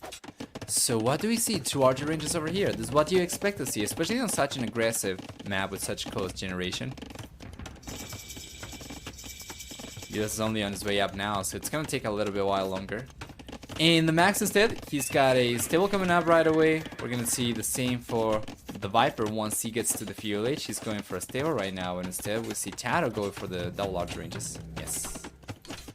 I just played a team game today, never done so yet, and we all had two different sets of scores, as you explained.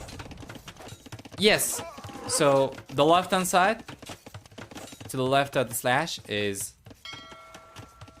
yeah, just the individual score, and then to the right it's going to be the same for all the members of the same team, which is the team average.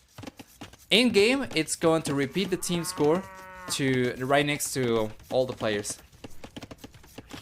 And in capture, it's just going to be just the one average over here. But it's the same value.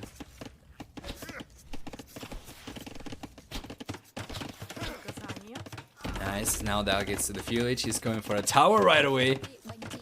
Does he know about Valas?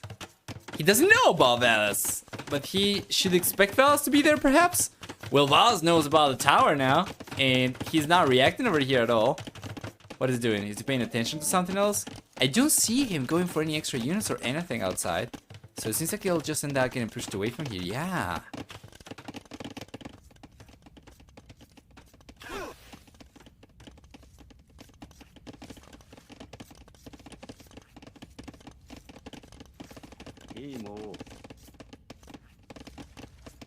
There we go.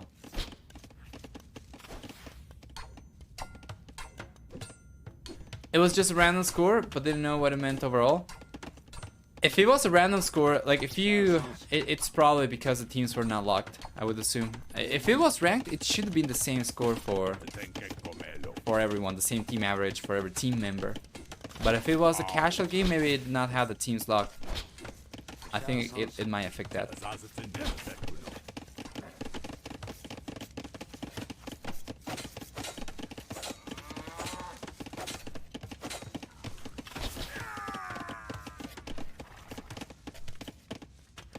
Yeah, if it says 1300 out of 4200, it is indeed the case that you have sacrificed yourself for the team.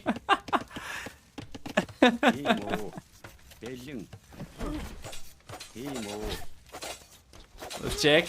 Good defense over here for the max. We have some support from Vileza as well, and all the archers from Tato get taken down immediately. This is what happens when you have the team go up so much faster. So we have significantly more units over here as a team that are looking so much stronger. You take a look at the military count as well. Some is ahead. They have twice the military count compared to GamerLegion. And although they are behind by worker count a little bit, some of that's going to be because of the efficiency over here from the Viper, which is very difficult to defend on this map. He does have one galley over here, and he's going for a demolition raft to make sure that these do not get targeted. But yeah, those could potentially get targeted still by archers, potentially crossmen in the castle age. So it's working out for the time being, but I assume by the time these become more exposed to stronger land units, he'll probably have run out of the fish for the most part. However, though, here comes the Max. Straight to the back of the Viper's wool line over there. Cannot really do too much as the Viper realizes and goes for his own scouts back. Then on the left-hand side, this push from Doubt is going to kind of dwindle a little bit. He just got the tower up. And that pushing Valas villagers over to a different wool line, that's going to be about it. There is no more pressure coming up. As a matter of fact, he doesn't really have any military units except for 2 Minotaurs, which won't do much of anything.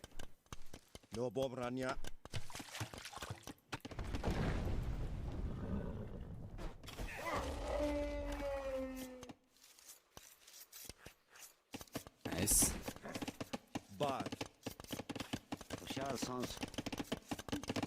And so far, and very similar to game number 3. Suomi's looking better compared to before.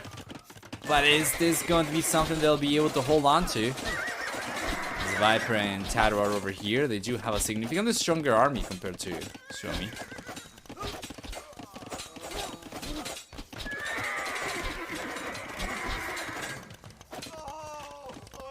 Yes.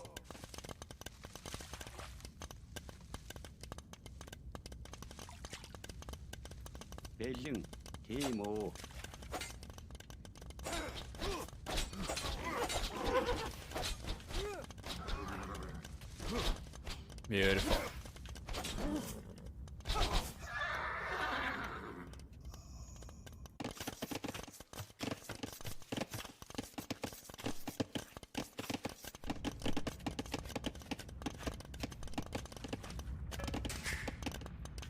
Yeah, there we go.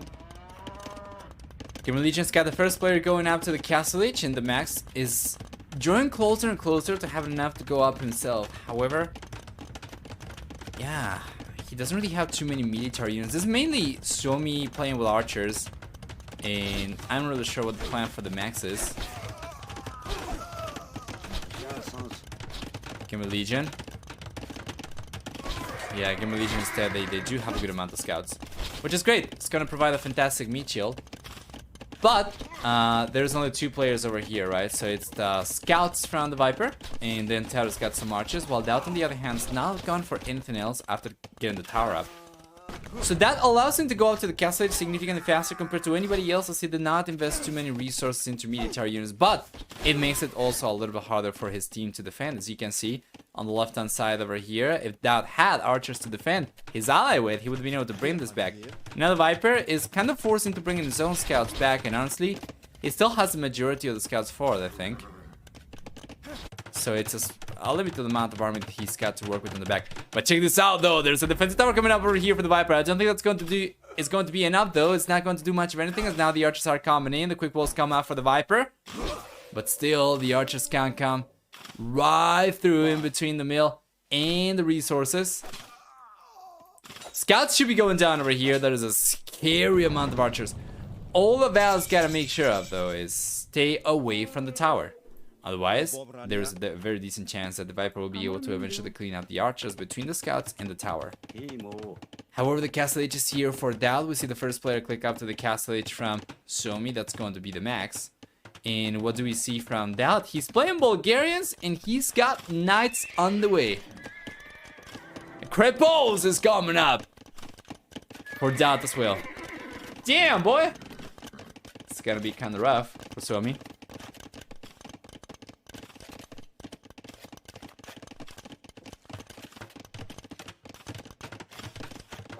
I cheer for Viper, but I hope Suomi gets this one.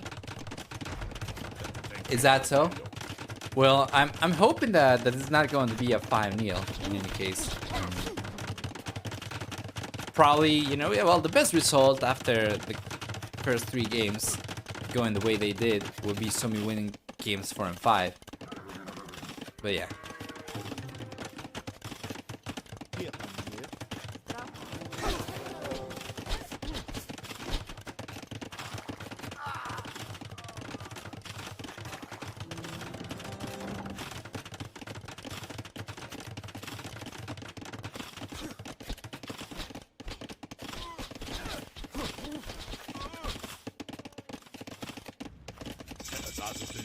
Yeah, so let's here now for the Max. So we see the second TC on the way right away.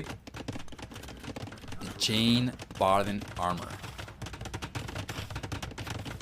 Nice pressure from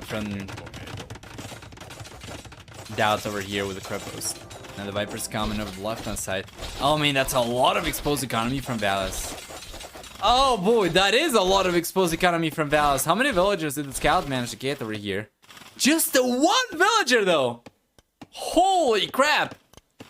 I will tell you one thing though, that is a lot of villagers idle for a very long time over here. 37 villagers from Valis, pushed away by the scouts, will result in his economy kind of crumbling for a little while over there, getting a lot of villager idle time.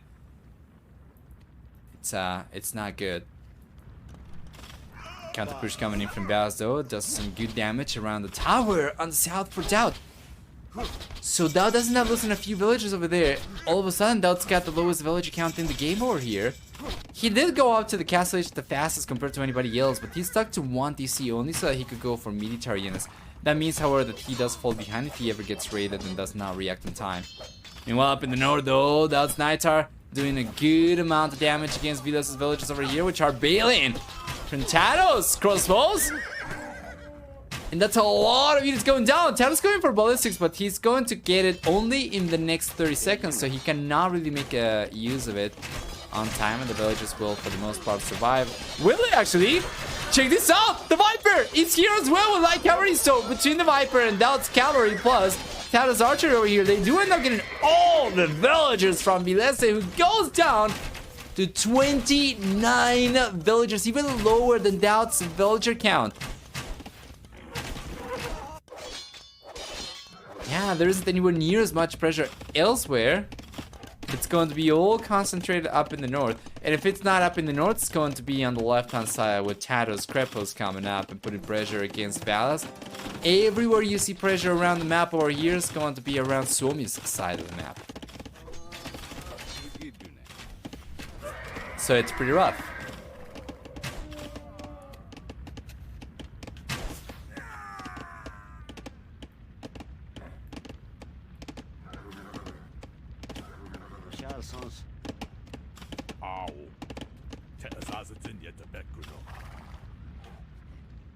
Beautiful. Hey, here we go. Castle H is here now for Valas. So finally everyone from Suomi managed to get up to the Castle H. Yeah. Doubt still hasn't... I've garrisoned the villagers. Okay, there we go.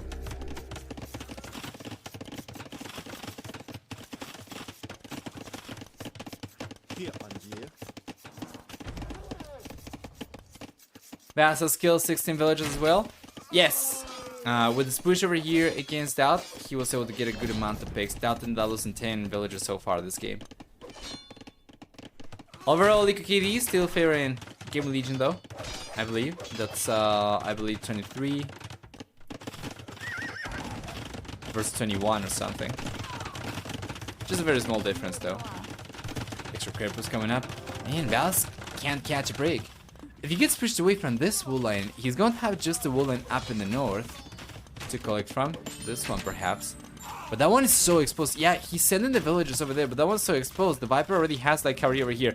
The vultures are just cycling around the villagers over here, just waiting for an opportunity, just waiting for an opening.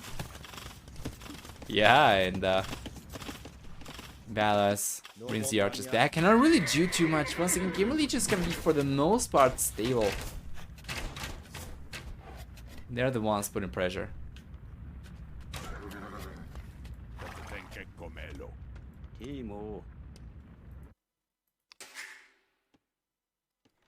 Second TC on the way for Taro. That's gonna be 2 TCs for everyone at GamerLegion. And meanwhile, by the way, the Krepos from Doubt already took the TC down from Ballas, and Ballas is trying to get a TC up over here. And he does manage to get the TC, but he does end up losing a bunch of villagers to the light cavalry from the Viper. So if you take a look at the worker count right now for Suomi, it's looking so much smaller compared to GamerLegion's.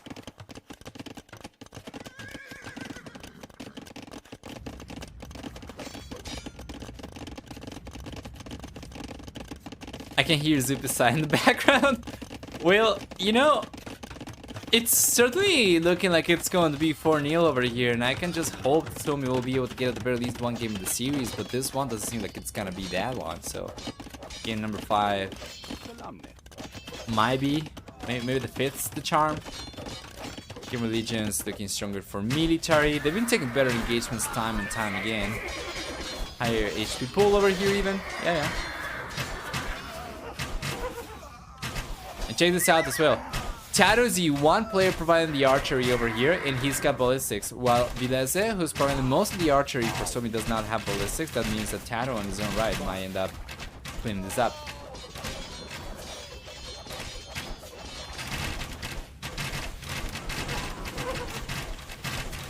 Vass doesn't play that often with Vilese or Max, right? Correct. He isn't experienced playing as part of Suomi too much, or he isn't very experienced playing as part of Suomi.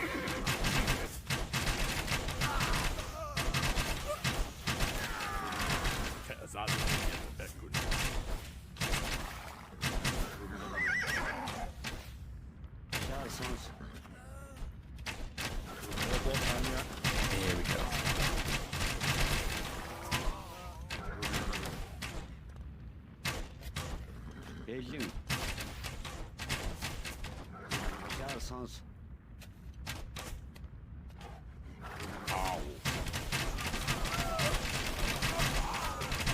Perfect. Modern AoE 2, Knights dancing and not fighting. We see the engagement take place right now, but this should be going in favor of GamerLegion. Suomi knows. Suomi knows. They call it GG, and that's going to make this 4-0 for GamerLegion. We'll take a look at... this is a play-all, not a best-of. I just don't see the value of having the best-of option over here. Even if you have it set up as play-all, the only difference between play-all and best-of is that you stop keeping track after the third victory with a play-all, so it's... yeah, it seems redundant, honestly.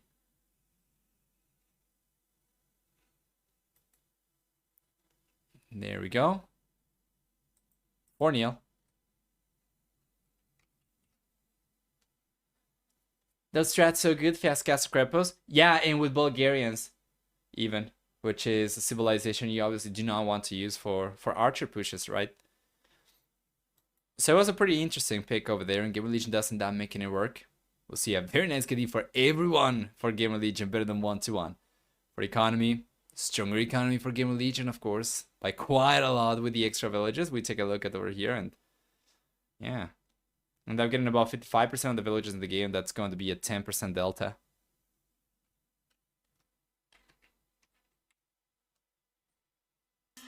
There we go, there we go. We're just going to go 2x to try and catch up over here, but check this out. Yeah. You have a ghost ship over here. A trade cog players will utilize. I believe this does not have any collision, so I'm not really sure if it's the trees don't have any collision or if it's the ships that they don't have any collision, so we'll see. They're floating around though, so it seems like it's probably just the cogs, right?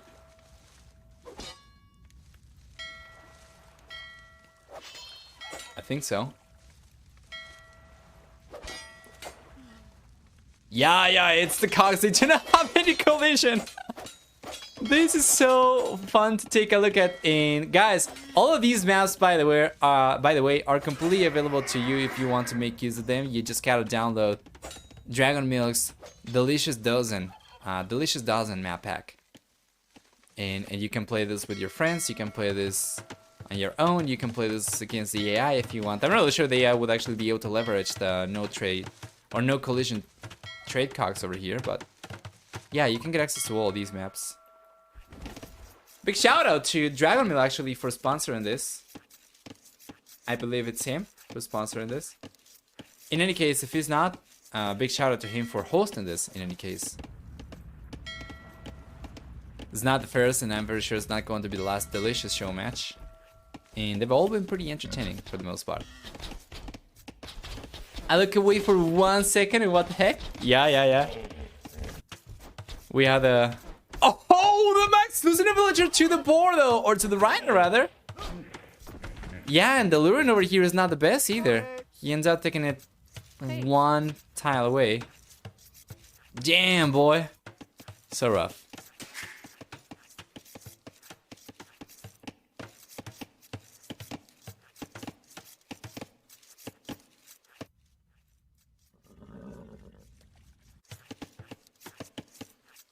Yeah, there you go.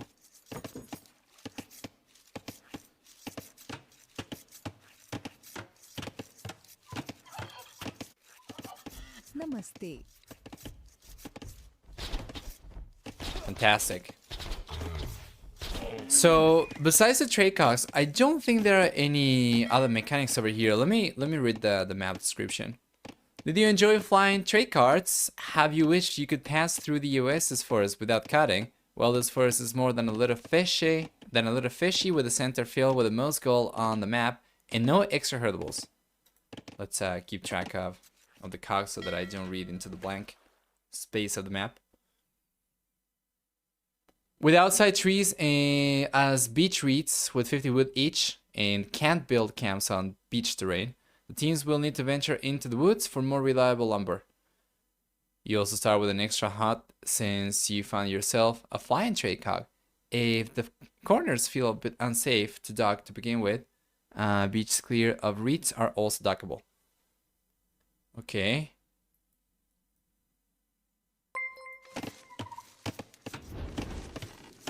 Chat Age of Empires 1, Flying Dutchman, Virgin Age of Empires 2, Floating Trade Cog. Thank you for the bits, Flygun.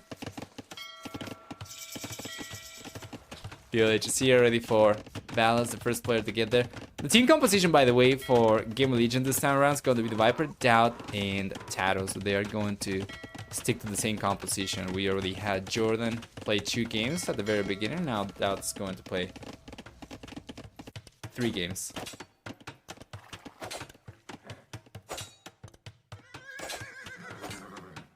And there we go. PLH is here as well. For the Viper, for Tato, Vileze, and the Max. So we are just waiting for Doubt, and everyone's gonna be up. There is a little bit of pressure coming up from Vileze up in the north, though. He's playing with Byzantines. He's facing Gujaras. While down the south, we're gonna have Tato playing with Saracens, facing Ballas who's playing with Portuguese, and then for the pocket players, we have the Max playing with Franks, one of the strongest team game civilizations for pockets. While for the Viper, he's playing with Franks as well, so it's going to be the same for both players. Both pockets over here. Defense tower's coming up already from Doubt. As Vides is trying to go for an defensive tower over here, is going to start bringing some military units with a skirmisher making his way. Here first, he'll try to push the villages away, but very unlikely to achieve much of anything. Yes.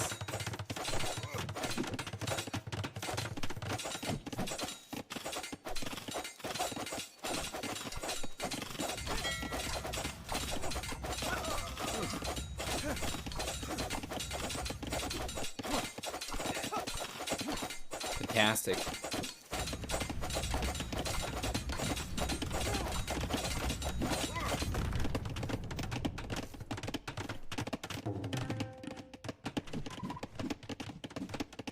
Overall, pretty well defended for that. Doesn't that pushing Vileza away. Yeah, and Vileza kind of spent a lot of time and resources coming forward with the villagers to go for a fourth archer range. And it's kind of rough because with Byzantines, you're certainly hoping you'll be able to get damage down early on with your trash units. You pay less for them. But getting kind of denied like this kind of negates a little bit of the advantage for the Byzantines early on.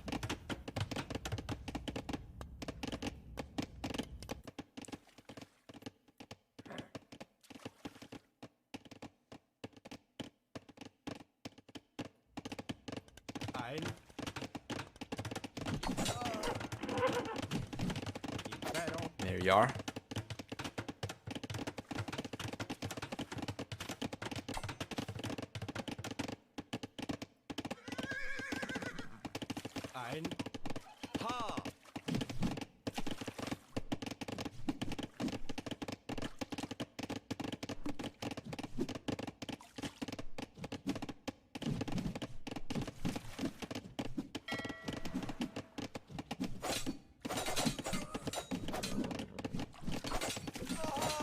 Man, it's so hard to take an engagement over here. It's so patchy. So many trees. Imagine actually having to fight over here. This is more suited to... Wait a moment though, what the heck? What is going on with the dragons over here? I think Taro... actually, wait. What is... Dallas is getting targeted by the Kamala dragons. Hopefully... Oh, actually, thankfully, he's able to defend against that just fine. He won't take too many villager loss. That was a sight to behold for sure. Yeah, we'll see extra Kamala dragons over here. It seems like Dot's finally going to lose a villager to them. I think so. Yes, sir. There we go. Is that a goddamn gold rush? Kind of seemed like that, right? Anyway. Yeah, you know, this is kind of a terrain more suitable for paintball wars than actual medieval battles, I think.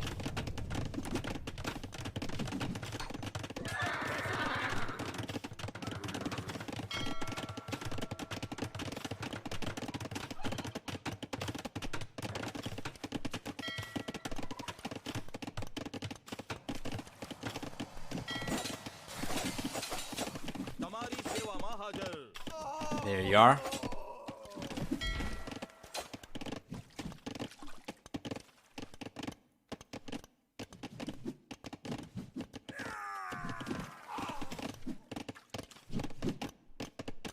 Fantastic. Battle between the trees. This is certainly looking pretty good for Suomi right now. With the max of scouts over here putting a lot of pressure, plus Vilas spearmen over here, they should be able to defend against Viper's own defensive scouts.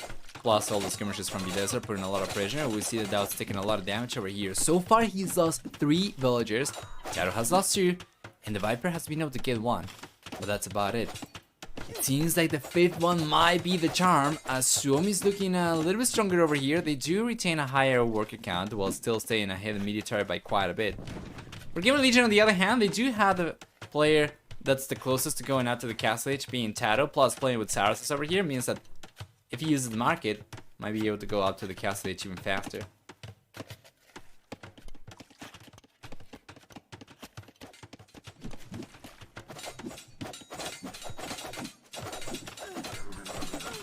Nice, nice. Village is going down.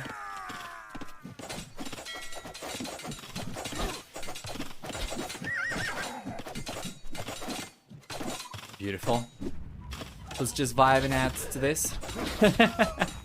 Yeah, it's really interesting. It's the map is quite something. Quite something we wouldn't see otherwise, I think, which is great.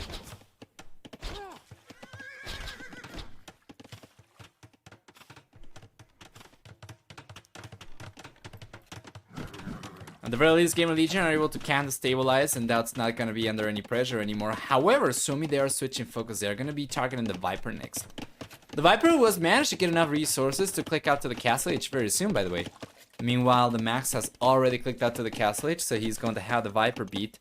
And it seems like the fifth might be the charm. It seems like the fifth one might be the charm. Is it going to though? We'll see.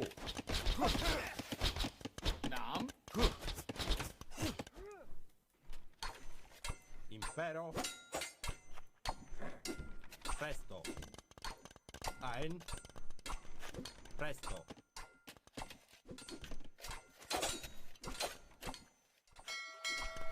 They're coming around, still putting pressure against the Viper. The Viper's gonna have to bail from here. Well, is he going to? How many scouts do we have for the Max? I think the Viper's got more. We take a look at the upgrades, and we already have scale, bar, armor, and forging for both these players. Yeah, the Viper's got more scouts over there. Actually, might be able to take on this. Well, with the tower coming up, yes, because we also have archers over here. If it weren't because of the tower, then most likely someone would have come out on top. So let's check.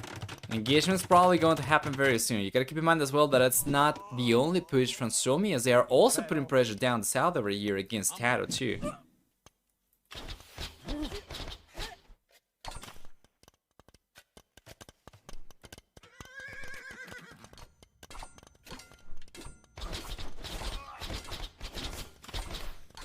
Supersport.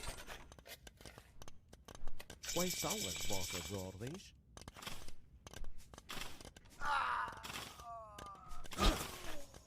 Supersport. There we go. Yeah, nice pressure over here.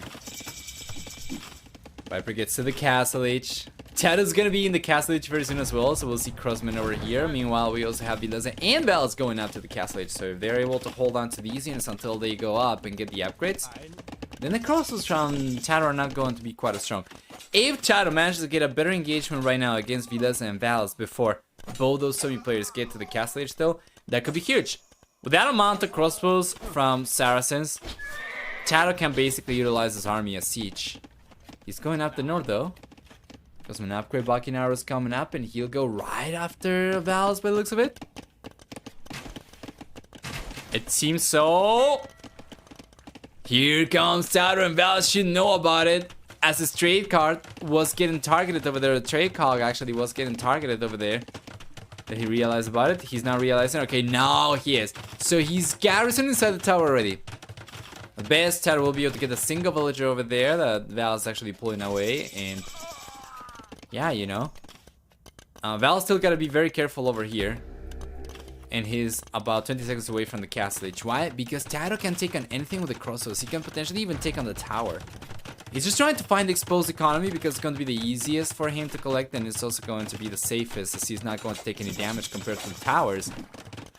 But if it comes down to it, he can definitely take the towers down. He's playing Saracen, so he'll do it. And obviously, Vileze, because of the Saracen bonus against buildings is a team bonus, is going to be affected by the same thing as well. He could potentially utilize his own archers as siege. For the time being, though, he's been going just for skirmishers, and yeah, there are no archers from. Not Vileze, sorry. Doubt. Doubt's been going for scouts.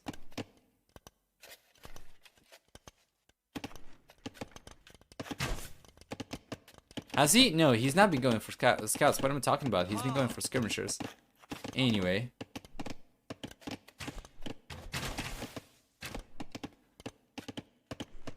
I would go full send with those crossbows.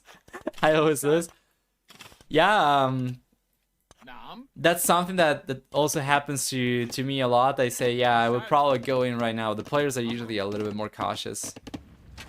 Regardless though, I do find it kind of surprising that Tato didn't try and get the engagement over here while Suomi still had the players in the fuel age. That would have been so much better for Tato, and now it's not looking anywhere near as good anymore. His crosses forward did not do anything. Now he's going to get trapped over here between Ballas and Vilese's range units as well, and now that we have ballistics as well for Ballas, is going to take on these crossbows easy. See also that Vileza is going for ballistics himself, so he'll have it in a moment. And well, these crossbows are getting cleaned up no matter what. So Shadow kind of lost on the opportunity to do good damage, and now the Viper's coming in, but coming in too late. The Shadow gets completely cleaned out. The Viper cannot do anything with the scouts over here, not even light cavalry. You on the back of Shadow's base. Yeah, Viper's Knights are going to do a good job over here against Max's scouts. But Val still has a good amount of archers and skirmisher, actually spearmen over there. To put some pressure. On the right hand side, Viper's coming in with the scouts, still no light cavalry, just 10 scouts. Trying to get some damage down, and for the most part he's been able to do a little bit. Even if you're not getting too many villagers down, he did end up pushing the Max away from the wood lane, for instance, which is still good. Yeah, and it seems that the game's kind of stabilizing after this. Nice pick. This should be Suomi's victory. Emphasis on should. It's definitely Suomi's game to lose right now. They're looking so much stronger. We have the 30C coming up at the center. Wow. We have shorefish over here. Can you collect gold, or do you have to take the shorefish first? I'm not really sure. Regardless though, see a conversion over here from the Max, and then one gets picked up. As Dal gets to the castle age, he's going to make the 6th player making it into the castle age. Now everyone's already up. They're goldfish. Correct. Good catch. Thank you so much for the bits as well, Flygon. Archie, can be, maybe, will likely be. Yeah.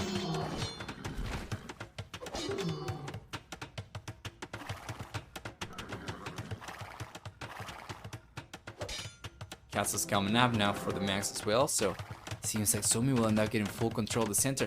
Mind you, there isn't really too much gold over here. I mean, it's the center, right? So it's a gold rush kind of map in a sense, but there is not too much. If you take a look elsewhere, in the corners, we have extra golds over here, right? We have 14, we have 14, 14, 14. And then around the map, there's a lot of extra gold as well. So you do not need the center. That is to say, GamerLegion is not dead if they are unable to take the center. There's plenty of extra resources elsewhere. They are going to need good map control though, and right now it seems like they are not really controlling most of the map. If you take a look at the presence of both teams around the map, I would say Suomi probably has 55 to 60% map control versus 45 to 40% for GamerLegion. And it's not because Suomi has been out trying to expand too much. It's been mostly because GamerLegion, they are confining themselves to their own little spot in the map, right? Even we have the walls on the left-hand side from that. And wouldn't be surprised to see Tato go for the walls over here to the edge of the map as well, which is going to make it easier for Suomi to keep on roaming around. This GamerLegion is just going to be kind of confined by their own limitations. Hey, Mundo Bear. Let Suomi win once, come on.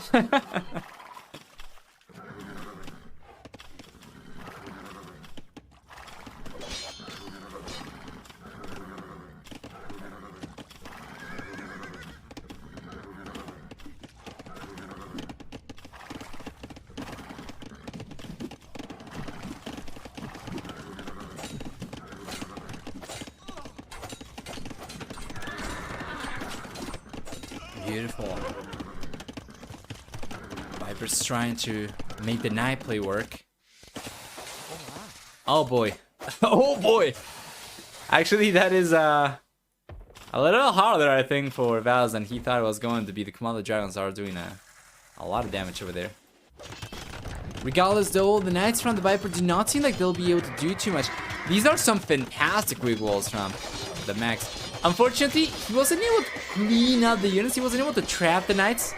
Oh, wait a moment though, they are trapped! They are trapped, the Viper! Oh, he runs into a little bit of a dead end over here. You know, the map is so patchy that it kind of seemed as if he would be able to just get away from here just fine.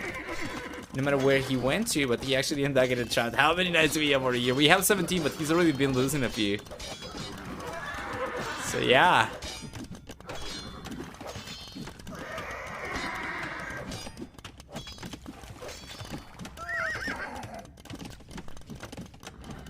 Yeah, the Viper cannot do anything.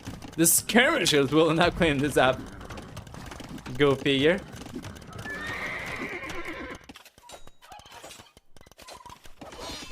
Now we have the Max coming with Knights, taking on the villagers from the Viper. Plus Valis is coming in with these archers too. So, whatever happened to Tato in his crossbows? He's bringing these back. So far, he's been unable to do too much damage. Seems like he went for a few siege units, and he managed to get 2 archer ranges down over here, but that's about it. Yeah, couldn't get a TC down. He is forced back to defend his teammate. The Viper was salty about that one. Impressed but salty. I'm not really sure if he'll be too impressed because I don't think that was necessarily Suomi's highlight. I don't think it was necessarily Valis actively trapping the Knights. Like, the Viper run into a dead end, and then Valis realized about it and closed the Knights, but it was not like fabricated enclosure from Valis, right?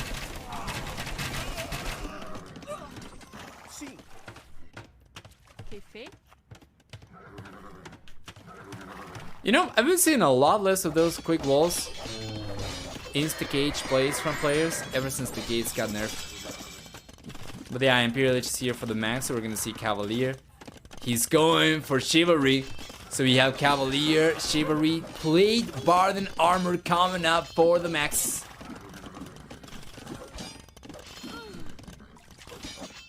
And still taking villagers after villagers from GamerLegion. So we only needed 4 games for Suomi to warm up, and now for game number 5 they are in a much better position compared to the previous ones, but unfortunately it's the end of the road right now, right? So if they take game number 5, it's going to be a final score of 4-1, still favoring GamerLegion, but it was a pretty good performance for Suomi overall. It's been a pretty good performance for Suomi overall in this game so far, but the game is not over just yet. And Imperial Lich is on the way for the Viper as well, although he's got a much lower economy compared to a much smaller economy compared to the Max. Even if he does manage to get to Cavalier and play Bard and Armor and Chivalry, for which he's already got on the castle out, by the way. It'll be pretty difficult for him to catch up, actually. Oh! Viper gets to the Imperial Lich and now calls GG. What is this? That's going to be the final one, going in favor of Suomi. And yeah, it was very unlikely that GamerLegion was going to be able to come back. But that was really, really good for GamerLegion overall in the show match, right? It's going to be a 80% win rate, actually. 4-1 win rate against Suomi. So, well done. Let's check the achievements really quickly. Once again, what do we have? We'll see for military. A pretty strong KD for the Max over here, looking very dominant in this game. And while Vileza and Valis did not manage to get better than 1-to-1 KD ratios, when you make an average with the team's KD, it's looking much better for Suomi. A stronger economy as well, and by quite a lot. I mean, check this out. The Max ended up collecting 9,000 and close to 300 extra resources, 292 I think or something. Actually 98, sorry, I think. Yeah, quick maths are not too good on stream. Let's just go and take a look at the society over here to see what the villager count was looking like, and it was always better for Suomi since very, very early on. So yeah, that's about it. That's going to conclude the Play 05 show match between GamerLegion and Suomi, and once again, big shout out to Dragonmilk for putting this together. And you can find these and other maps in the game by searching for Dragonmilk's Delicious Dozen map pack. It's got 12 food theme maps. And yeah, that's going to be it for this one.